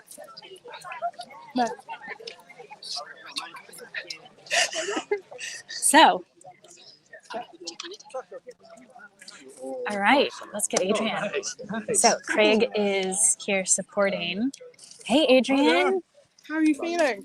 We'll let you. I'm feeling pretty good. Okay. You Yeah. can speak around your mouth. It's fine. Can I fill anything up for you while you're talking? Well, we've got a hydration pack right here. There we go.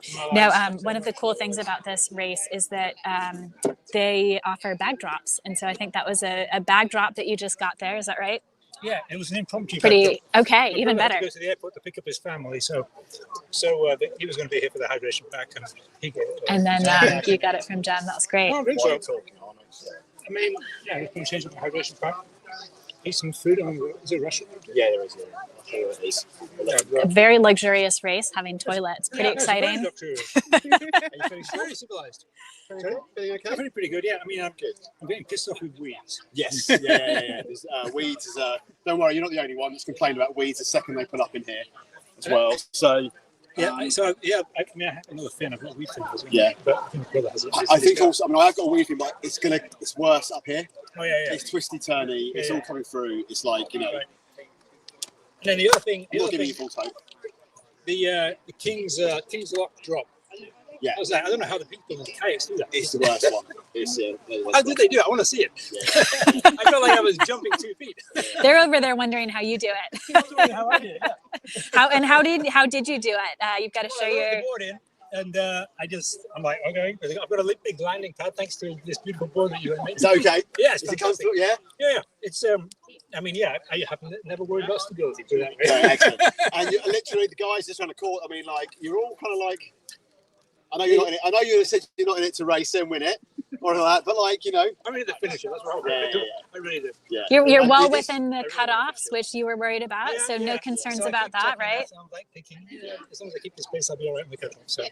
Like it's coming through its own through the night, and when it starts getting choppy, the other one as well. So you're doing great, man. Yeah. No, yeah. Really, I really appreciate it. Awesome. No worries. So let me know if there's anything else I can get. So I know you're both here. Yeah, I think I'm good. It's in plain water. I'll sort that for you. Do we sort it out for you, or do you drink it now? Yeah, I want to drink it now. Yeah. Have you got something to put it in? Or I've been drinking too much sweet stuff. Have you got something to put it in? I don't. I've got a bottle, the green bag over there. So, Adrian, have you been paddling by yourself for most of it? Did you paddle a bit with? I can't remember the guy's name, but this board here. So yes. we were. So Johnny's still here, actually. Yeah. For a while, he's faster than me, so I was like, okay, it doesn't make sense for us to stick together. Yeah. So we've been going at our own paces, I think. Okay. Which has been working fine. Yeah. Well, and he's still here too. So, are you thinking about maybe checking in with him, or just do your own thing? I mean, he's definitely a stronger paddler than I am. So I was quite happy to let him go because I felt a little bit guilty when he was drafting me and I was drafting him. So, yeah. But I was getting the best of that deal. I'm sure he didn't mind. No, he didn't. No, he's a really great guy. But so if he's around, it would be nice to paddle in the dark with somebody. But yes, yeah. And the dark was one of the bits that you were a little bit concerned about, right? So I'm concerned about it, but I'm excited about it too. So okay. Are you feeling a bit more confident going in now that you've done the first kind of section? Yeah, I think so. Yeah.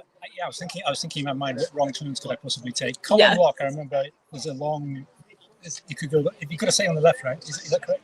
Em would know because she's I don't local. know these days, but it's quite high. Oh, okay. It's quite high and it's quite long. Okay. Yeah. Well, did you take the right? You've got it coming up, yeah. Yeah, it's coming up next. It's coming up next, yeah. And I've checked it out before. Okay. I can't remember which way around it is. I think I say on the left. I'm sure it's going to be daylight, so I'm happy about that. Yes, it's still light out. Stay this way.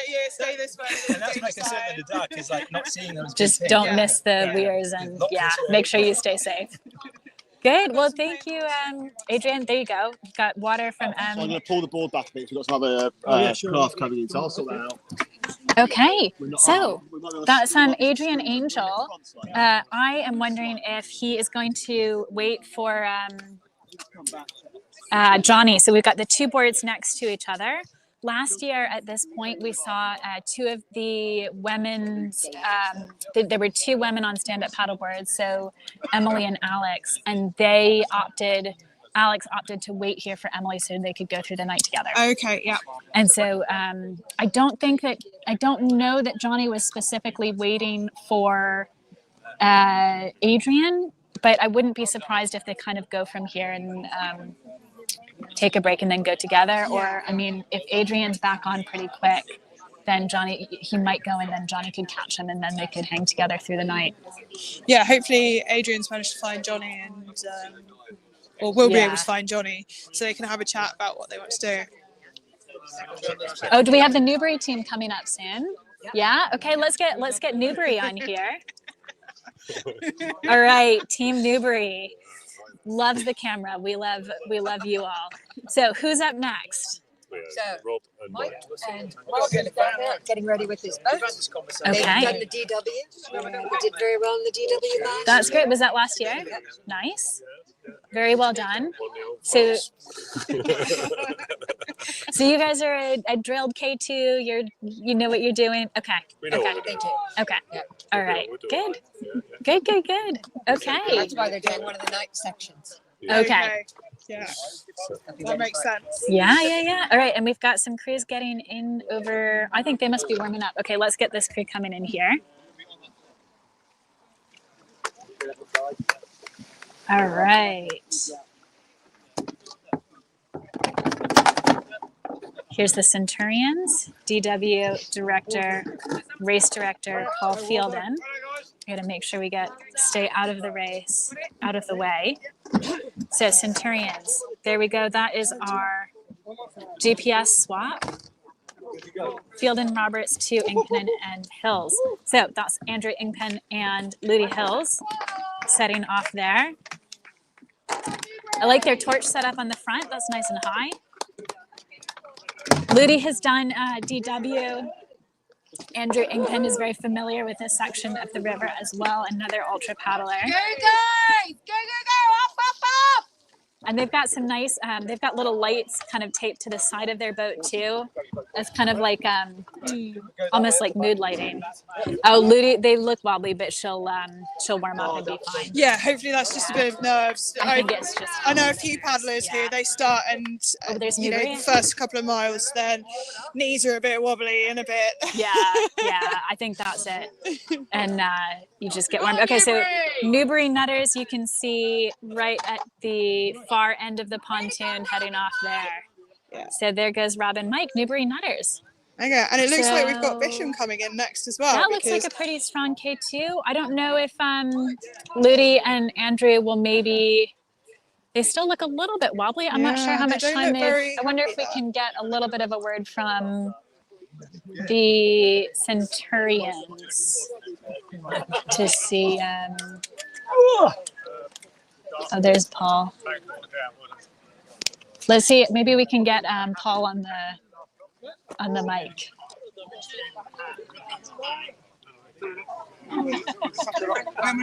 Yeah, never mind. But it was good. It was good. Don't care about No, they're doing a double. They want a double. So they then they go that. Which is the way to do it. Paul, do you want to tell us about how your leg went? Oh, good. Yeah. How was that? It's quite long, so about 3.5 hours. So okay. I had no idea how long it was going to take us, but we're happy with that. Yeah, I mean, it was very windy at the top, really windy. But we had a boat. We had boats in front of us for quite a long time, so we had something to focus on, and we caught the K1 after about 2 or 3 miles. So he sat with us for a little while. Harry sat with us, so we gave him a wash. Oh, because we've not seen Harry yet, so he'll be He was through feeling a soon. bit rough after about sort of 15 miles, maybe even less. So so he said, "Oh, he's stopping for a bit," and then we set off, and then a non-stopper K2 Porters sat with us for quite a while to Oxford, and then we dropped them at one of the locks. Okay, those will be the leaders, I think, in the non-stop. Could be, yeah. They're going all right. So we're going to enjoy it. Yeah, nice. Good. I mean, not part of that bit for a long time. Yeah. Nice. Beautiful bit of water. Yeah. Beautiful bit of water. Yeah. And which crew do you have on now? Is this so we've got Ludi Andrew and and Ludi. Yeah, Yes. so they're doing a double run. Yes. So they'll go down to Bisham. Oh, okay. So they're doing They're wow. They're doing double. And have they done K2 together before? Oh, let's catch. Okay, that's our leading non-stop K2. All right, sorry, Paul. I hope so. Okay, all right. I'm sure they have, Yeah. Didn't they do DW last year? But not quite get to the end. Oh, okay, that might be right. Yeah. So I think this might be another challenge for next year. And then, then they're getting out of Bisham. So we're then doing Bisham to Staines. Yes. Another long one. Yeah. And then Pete and Juliet will take it to the end. Okay. So Pete and Juliet have got to do 16 miles. Yeah. And that's because Pete was organising it. So Yes, exactly. There's been next some year, negotiation here. Yeah. Nice. Well, congratulations. Well, I'll see you later down, and see you on the way down. Yeah, thank you. Okay. And there goes Johnny.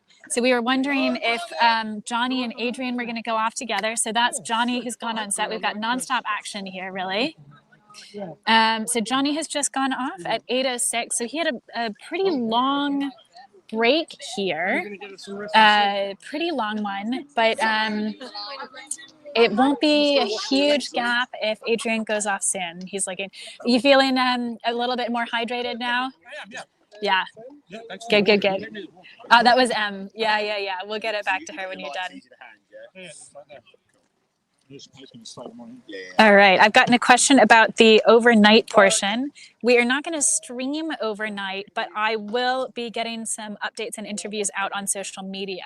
So make sure you are following the Paddle Daily Instagram account.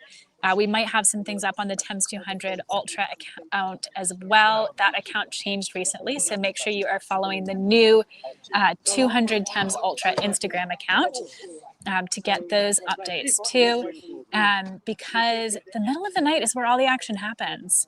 So yeah, it's going to go out on the social media, and you won't want to miss it. That was when last year the Chelmsford team got lost in the middle of the night, which I know I think we've probably given them enough grief for it, but it was a pretty major moment in the race last year. And what we saw last year was that the Chelmsford relay team was leading here and then got lost in the middle of the night and then lost the race there. So well, that's why we say, that's all very well. This is Mike coming in. Mike and Karina. That's why we say, anything can happen. It's only 63 kilometers in. Yeah, it's true. Okay, here's Mike and Karina Rees-Clark.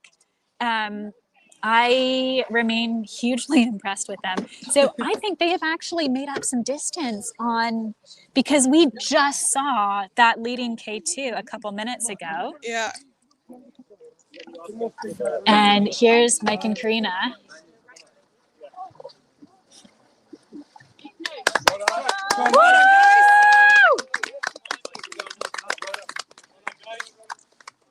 I mean, look at that. So impressive. Yeah, they're in a different boat. They are definitely in a more stable boat. And interestingly, I was chatting with Mike about this. Thank you, Lynn, for tuning in. Thanks for the comments. And Mike was saying that, obviously he did it with Sam Rees-Clark, his sister. Last year, they were in a, narrow, tippy, super speedy boat, which for them, pretty standard about what you would expect. And now I think Mike and Karina are in something closer to a Mirage, heavy, stable. But Mike's point was on the water, once you're up to speed, it doesn't make as much of a difference. So funnily enough, this was something that I was actually discussing with someone else at the canoe club this morning. You can get in the tippiest boat that you can find, but if you're not comfortable and you're not stable in that boat, there's no point, because you'll actually be slower and you're better off going down into a more stable going down into a more stable boat and being able to put in the power and having that, particularly for something like this where you are in it for hours and hours and hours on end. So and it looks flat here, but further down the course, who knows? It could be really, really choppy. So it makes a big difference. It's not just the stability either, which I thought was interesting. One of the things that Mike brought up, I think, was if you are unstable in the boat, even if you're able to kind of keep paddling and stay upright, sometimes you end up compensating and then you get injured. Yeah. And so it can make you not just more tip prone, but more injury prone. Okay, is this? This is a Tunbridge Canoe Club. This is Greg Neal.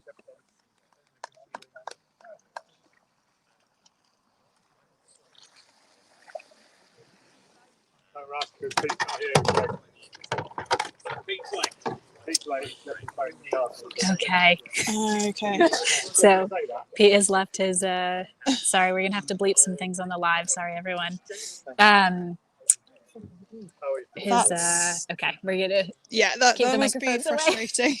So he's just worked really hard to get here, and his next relay partner.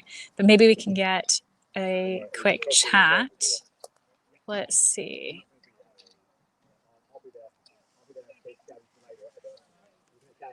We'll give him a minute to sort that out. So there was a phone left in a car. And, yes. So part of the required equipment is a phone in the boat, and it sounds like it was left. Very and unfortunate. So the boat isn't ready to go. So after all of that effort, that's tough. That's a few minutes lost. Looks like we might be. Okay, we've got some running going on. No, it is. I think it is one of the tricky parts about the relay that is, there's a lot of waiting around. Yeah. But then when your racer comes in, you have to be 100% ready. Yeah. Yeah, and you don't necessarily know the trackers. The trackers are great. The trackers are incredible, but sometimes they'll lose signal, or anything can happen because ultimately technology can break. And so you can be watching them, and there's every possibility that they are closer than the tracker suggests, and so you're not really ready, and unless you've got someone who is spotting way up, which you're not going to have. Right. It looks like. Okay, we got the phone. All right, everyone, we're going to be a little bit less profanity now. The phone has been acquired. The GPS tracker is getting swapped over. Yeah. So it sounds like there's a bit of an equipment issue. A minute.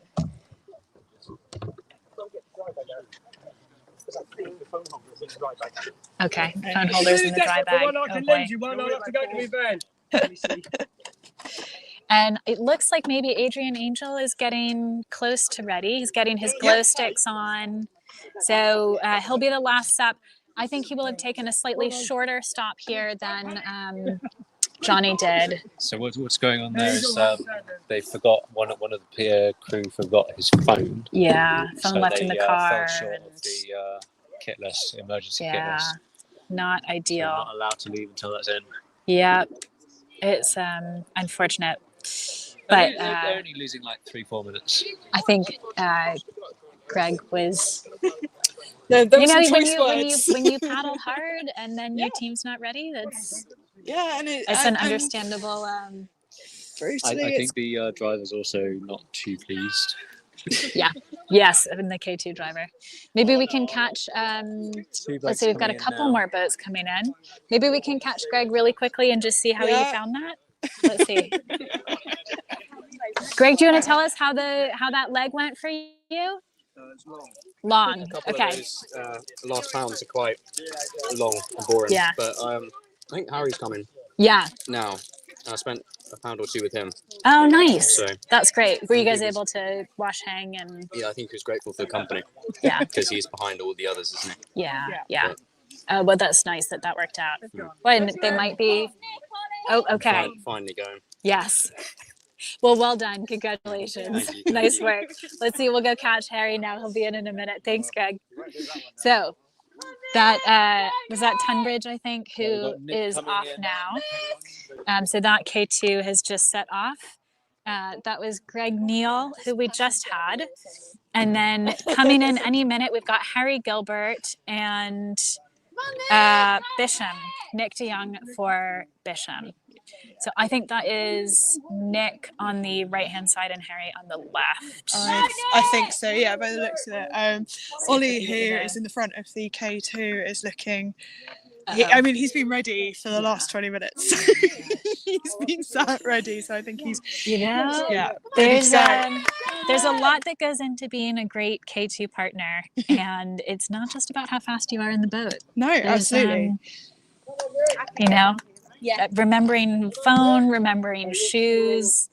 I think it's not just about getting into a boat. There's a lot of the whole thing isn't just about getting into the boat. There's the sort of the prep before. There's making sure that you've got all of the kit. There's and Adrian's going to go in. So that's Craig with Adrian's board, and here is Nick DeYoung for Bisham. So not their fastest leg, but he's gone and gotten it done. Here's Adrian. And then that is another relay team we've got for, there we go. So Ollie, Harding, and Harding and Hallett. No, we're all good. So Harding and Hallett over there, and Adrian Angel over here. And there's Harry. So let's catch Harry Gilbert. This is a busy stop. Okay, so Bisham has gone off. Okay, Harry is taking his boat off the water. And we heard earlier from one of the paddlers who paddled with him that maybe he is not having the best time. So I'm a little bit worried. It looks like he's just going to go take a break. Maybe we can go see. We might give him a minute. You know, we've talked about he's taking a sensible approach. Okay, let's go. We'll watch Adrian set off first. So Adrian Angel. So there goes Adrian. And then we will see if we can catch Harry. That's Harry Gilbert's boat. Yeah. I think he's gone for a little break. So I didn't see him come in, so I was worried. yeah, so we've got Harry Gilbert's boat over here. We can maybe ask his, I can see they're prepping the boat with ready for the night, basically. Yes. So getting ready. And I know this year he's going to be putting on plenty of kit. Sorry, everyone. Yeah, we're not gonna. There's no dignity. If you didn't hear that, we're not going to repeat it. But we'll just say he's taking a little break. A short break. So yeah, Harry Gilbert's getting his crew's getting his boat ready for the night portion. So it's Nick. It looks like Nick might be. Yeah, well, let's see if we can ask Nick how his leg went for Tunbridge. Nick, how was that leg for you? Can we get you on the live stream? Yeah. The portages was unreal. Yeah. Some of them were the size of Everest, I'll tell you that. And if you're not the tallest bloke, you have to tippy-toe with your dangling with your fingers up there. You think, okay, which little I go first? Which hand? Which one is going to reach the chain, and which one can hold you up? Oh my gosh! What a good fun! That is really good. Good. And this was your first time paddling this part of the river, I take it. Yep, and I've only been paddling a year and 2 months. Really? Wow. So that's pretty impressive. Well done. How did you get roped into this? I wanted to do the DW. Okay, so that's on for, or after this, are you already. Still, okay. You know, last year, yeah. I decided April last year to do the DW. Okay. Started paddling in June, beginning of June last year, then did the DW this year, and then this. Wow. You've got the bug now. That's pretty, yeah, clearly. I mean, I just love it. There's nothing like it. You know, the camaraderie on the water, the sportsmanship. People are in a race, but they still care about people. You know, we don't have that in society. Yeah. It's missing in society. That's what I hate hazards because everyone will kill everybody, you know. Everybody likes each other. Sorry. No, I love it. You're an ad for the future of ultra paddling here. Way. That's Asla style. Yeah, it's like, are you all right? Yeah, no, all right, don't worry. Just slow. So it's all ultras for you from here on out. Yeah. This is it. I'll do 2 more DWs, and then I want to do the 3 race. I'll do 1 more of these, and then I want to do the 3 race. Okay. Just amazing.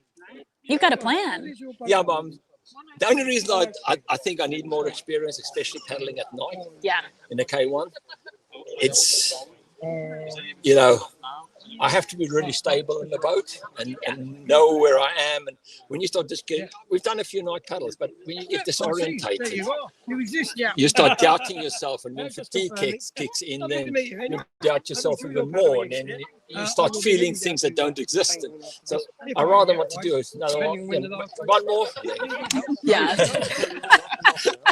I think that's brilliant. Had you done other sports before paddling then? In my youth, yes. Okay. In my 20s. Okay. I did running ultra marathons.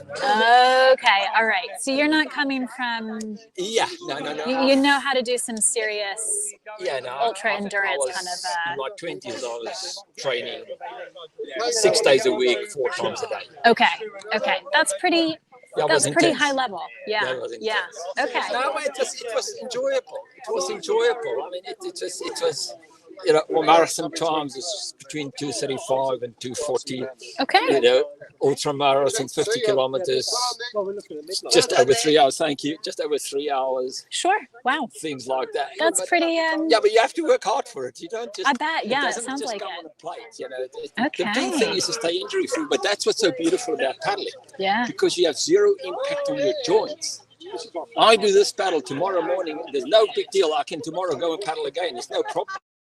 Because your body can recover because you don't have that impact injuries what you get with running, cycling, anything like that. It's just there's nothing like it. Yeah. But you guys know. Wow. No, I mean we're. I mean, you're preaching fans to of the the sport, converted, but I think it's good for those that who maybe who've only tuned in to see Yeah, friends and yeah. family and stuff to really see someone who has just paddled a stupid amount of mileage to still be so buoyant about it and enthusiastic about energetic. it. So- Yeah. No, I'm. The thing is, you can't sit and crawl up and feel sorry for yourself. You can go and say, "I'm going to enjoy life," you know. And I'm at the age which I don't really care about anybody. I just do whatever I like to do and just have fun. Yeah. That's great. We've got Brett Silito in the comments wants you on aqua paddle. Say again? Have you heard about aqua paddle? Yeah, I've heard of it. Yeah. Okay. Well, the founder of aqua paddle says you're his target audience. He's ready to invite you there. So. Is it? I'll go. No, listen, You're That's next. Anything. I know you're going to be a celebrity now. This is. No, it's not that. I mean, the thing is for me is I utterly enjoy it. Yeah. And there's nothing. Oh, crikey! I even get my boat taken away. We want to go to bed.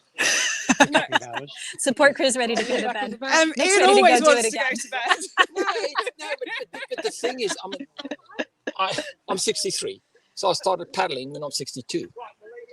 It's very impressive. No, yeah. it's not. It's the thing is everybody can do it. I'm not an exceptional human being. It's just everybody can do it. It's just a case of deciding that you're not going to make age and how you built and things like that be a limitation. Yeah. You're just going to do it. That's that's all it takes. And it's not you don't have to go and do a marathon every the first day. Just start paddling and just go for short paddles and enjoy the atmosphere. And the people are so nice. Everybody in the water is so kind, you know. Except at Hasler's. Except at Hasler's, yeah, they're not nice. Look, we better let Yeah, you this go, is 'cause brilliant. I Thank know you so much, Nick. I mean, you've got me ready to get on the water. I'm feeling. I think we're all feeling inspired here. But it's nice, isn't it? It's just It lovely. is. It is. That was a rave review from Nick. Well done on your leg. Are you back again for another leg? No, they don't want, not too slow. Well, next year. I'll I do got two. it. You've told me enough now. I know to watch out for you. I think you're gonna. We'll you're gonna build definitely some have speed. to grab you again next year. Yes, absolutely. I look forward to it. Yeah. Congratulations, Nick. Well done. Yeah, I believe it. I believe it. I believe it. That was great. Thank you, Nick. Well done. Congratulations. That was brilliant. What a star. What a star. I mean, like I said, doesn't we're get kind much of better than that, does it? No, it's preachers converted for you and I, but sometimes you do get to a point where you think this is a stupid sport, and then you meet someone like that, and you just say, actually, no, it's all right. Oh, I love it. That's the energy. No, it looks like looks like Harry is back from his quick break. Is Harry ready to? I think he's getting back in. So he's kitted up. Yeah, looking very well prepared. Can we get okay, we give him some. Yeah. All right. We can always ask the support crew afterwards. We'll check it. Maybe his support crew will be kind enough to update us afterwards. We're gonna let Harry do his thing. And I can see a green machine over here getting ready to go in C2. So these are our canoe leaders. So Green Machine, thank you, Brett, for the comments. I think we will have to talk more with Nick. I'm already ready to chat with him again. Yeah, I'm up for another chat. So here goes Harry Gilbert. So solo nonstop paddler. He has just had a little break and a kit change. His main goal is get to the finish, and that is what he's gonna go out there to do. So Love you, buddy. there he goes. Nice big support crew here.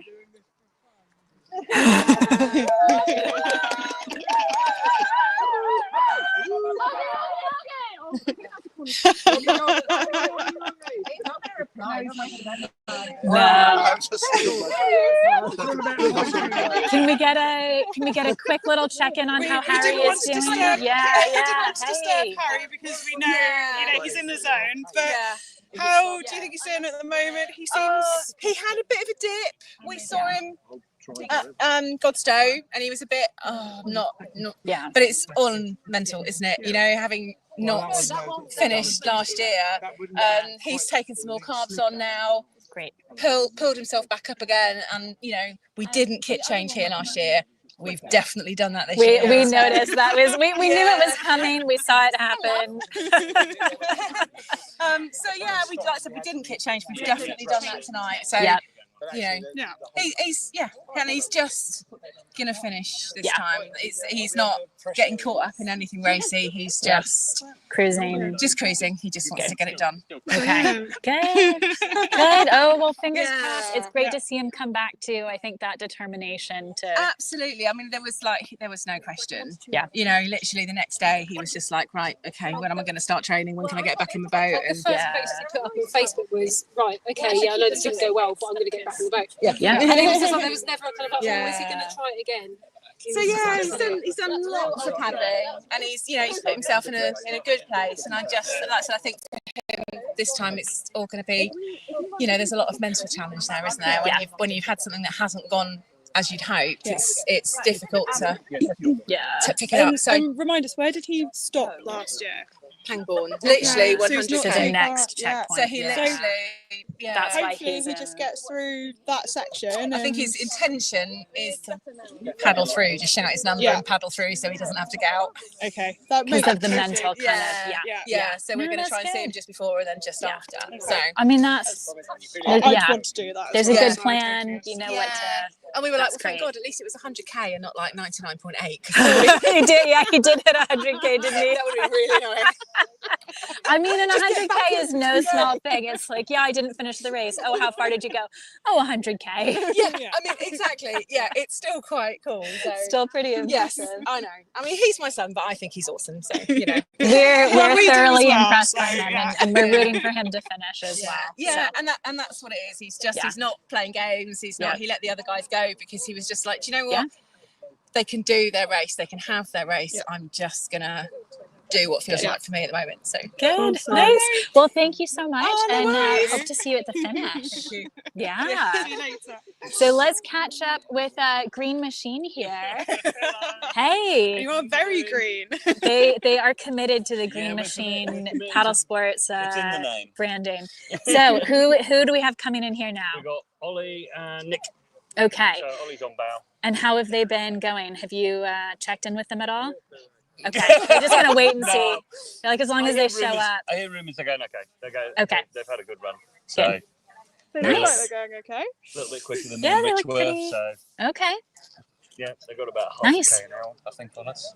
We had to twist a bit though. Yeah. That's what it is. That's what it is. And so you and Rich are going in now. We're going in. That'll be. And then is it? And that's your last. That's our last thing. And then is it Dan and Tor after that? Tor taking over there. Okay, and they should be pretty quick. I'm the one that's run this section most often. Okay. Nobody else has run it really. That was your. That's your strategy here. That's how I got a double. Yeah. How we get to finish at midnight, hopefully. Fingers crossed. Nice. Yeah, we don't want to disrupt the okay, so they'll do their checkpoint change over here. So yeah, Ollie and Nick coming in now. Yes. So if you can see them coming in, it's a pretty good They look pretty strong. The canoe is pretty good for the narrow and twisty bit, so I think that was a good.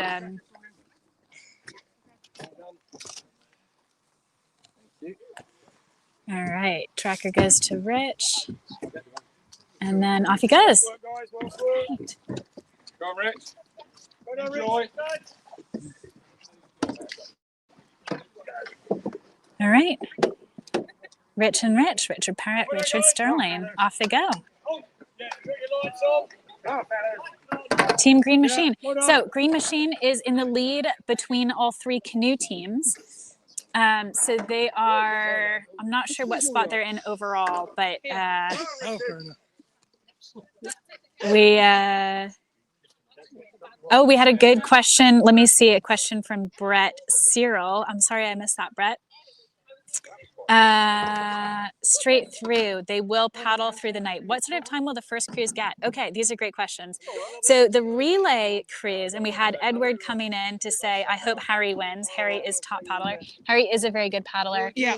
I don't know that he's going to win. I mean, we are rooting for him to finish for sure. Yeah, he's winning isn't what he's going for this year anyway. It's more about the finish. As his mum just said, it's not about the winning this year. It's very much about finishing, and because of last year and not being able to finish. Yeah. So realistically, it's trying to get his head past that mental wall that is clearly Pangbourne. Yeah. and move on. Who knows? In the next year. Yeah. You never know. It will be very different because he'll have got past that mental wall. But for this year, it's more about the finish. He's looking good at the moment. So. I think so. All right, so let's answer Brett Cyril's question. What are the scores? How long is it going to take? So we've got the relay teams and the nonstop teams. So it's a mix between who's going to go straight through versus who's changing off in the relay. The relay has 6 legs. This is checkpoint number 2 here in Abingdon. So we've seen, this was sort of the checkpoint where everyone starts to go into paddlers who are going to go through the night. And the nonstop paddlers, so we have only had actually the first 2 nonstop doubles go through, and then all of the nonstop solo paddlers have been through already. Yeah. So I believe there's still more nonstop doubles paddlers to come through. The times, regardless, I think, they will all go through the night, whether that's a relay or non-stop. There is no definitely, and this is Team Green Machine here, one of the relay teams. So the fastest relay team will finish between 5 and 6 a.m. tomorrow, Sunday morning. We will be live for that. If you are not up that early, though, you can always tune in a bit later and go back in the stream to watch. It's going to be between Chelmsford and Richmond. It's really hard to say. We've seen them right next to each other so far. So too early to say whether Chelmsford or Richmond is going to take the win. And then third place, I think we've got a great battle going on between the Bradford Biffas and No Boys Allowed teams. So I'm excited to see how that plays out. We've talked about No Boys Allowed is going to go to K1s for their last 2 legs versus the Bradford team has K2s. Yeah. But I think the K1s will be fresh and the K2s might include some repeats. I'm not certain about that. We'll have to double check that and get back to you all on it. And we are starting to lose a little bit of light here as well. Yeah. So 5 more nonstop doubles crews who have not come through yet. They've still got time. This checkpoint doesn't close for a few more hours, but I don't know. I'm very slightly worried that we haven't seen those nonstop doubles crews through yet. Yeah, I'm just having a quick look. Yeah. Everyone is scheduled, as far as we're aware, to make it through. It looks like at the moment, I'm actually really surprised by this. So I'm just having a quick look on the tracker. Yeah. Dan me and Paul Sampson seem to be bringing up the rear at the moment, which I'm surprised. So I've actually trained with these guys. Dan and Paul in the past. They are Bisham paddlers. Back in the day when it was Longridge, I was a Longridge paddler, and I trained for my first couple of DWs with them. So I know that they've been putting in. I've been watching their training leading up to this, and they've seemed really strong, and they've been putting in some great effort. Whether they've been done over, shall we say, by the portages, and everyone that's come through has said those portages are horrible. They are high. There's a lot of weed. It's super twisty. So it's very possible that is what's happened. But I believe the cutoff is at 11:30 for this checkpoint. So they've got a few more hours. I mean, you think maybe they could be dealing? I spoke with them. I interviewed them before the start as well, and they were feeling really good. I mean, as you say, they've got loads of ultra experience. I'm wondering if like injury or maybe like a boat issue or something could be affecting them. Quite possibly. I'm just having a quick look around to see if I can see any of their support crew. I can't at the moment, which isn't surprising because they are it looks like they're about to go through or have just gone through Iffley Lock, so they've got a fair ways to go. But it looks like we've got another boat maybe in 20 minutes or so coming through, so that will be the Devisers relay team. That is the third canoe team, followed by Chelmsford. The second canoe team, actually. Does that mean they're ahead of the C4 Barbarians? Just having a quick it looks like go Devisers. It looks like the C4 Barbarians and a couple of kilometers behind them, so I think they will have had a really tough time with some of these tricky portages. So I wouldn't want to be taking a C4 through those. Definitely. I think the C4s should start going better as the portages get a little bit easier. And I suspect they will make up some ground there on the other canoeing teams. But very exciting for that Devises team to be up there.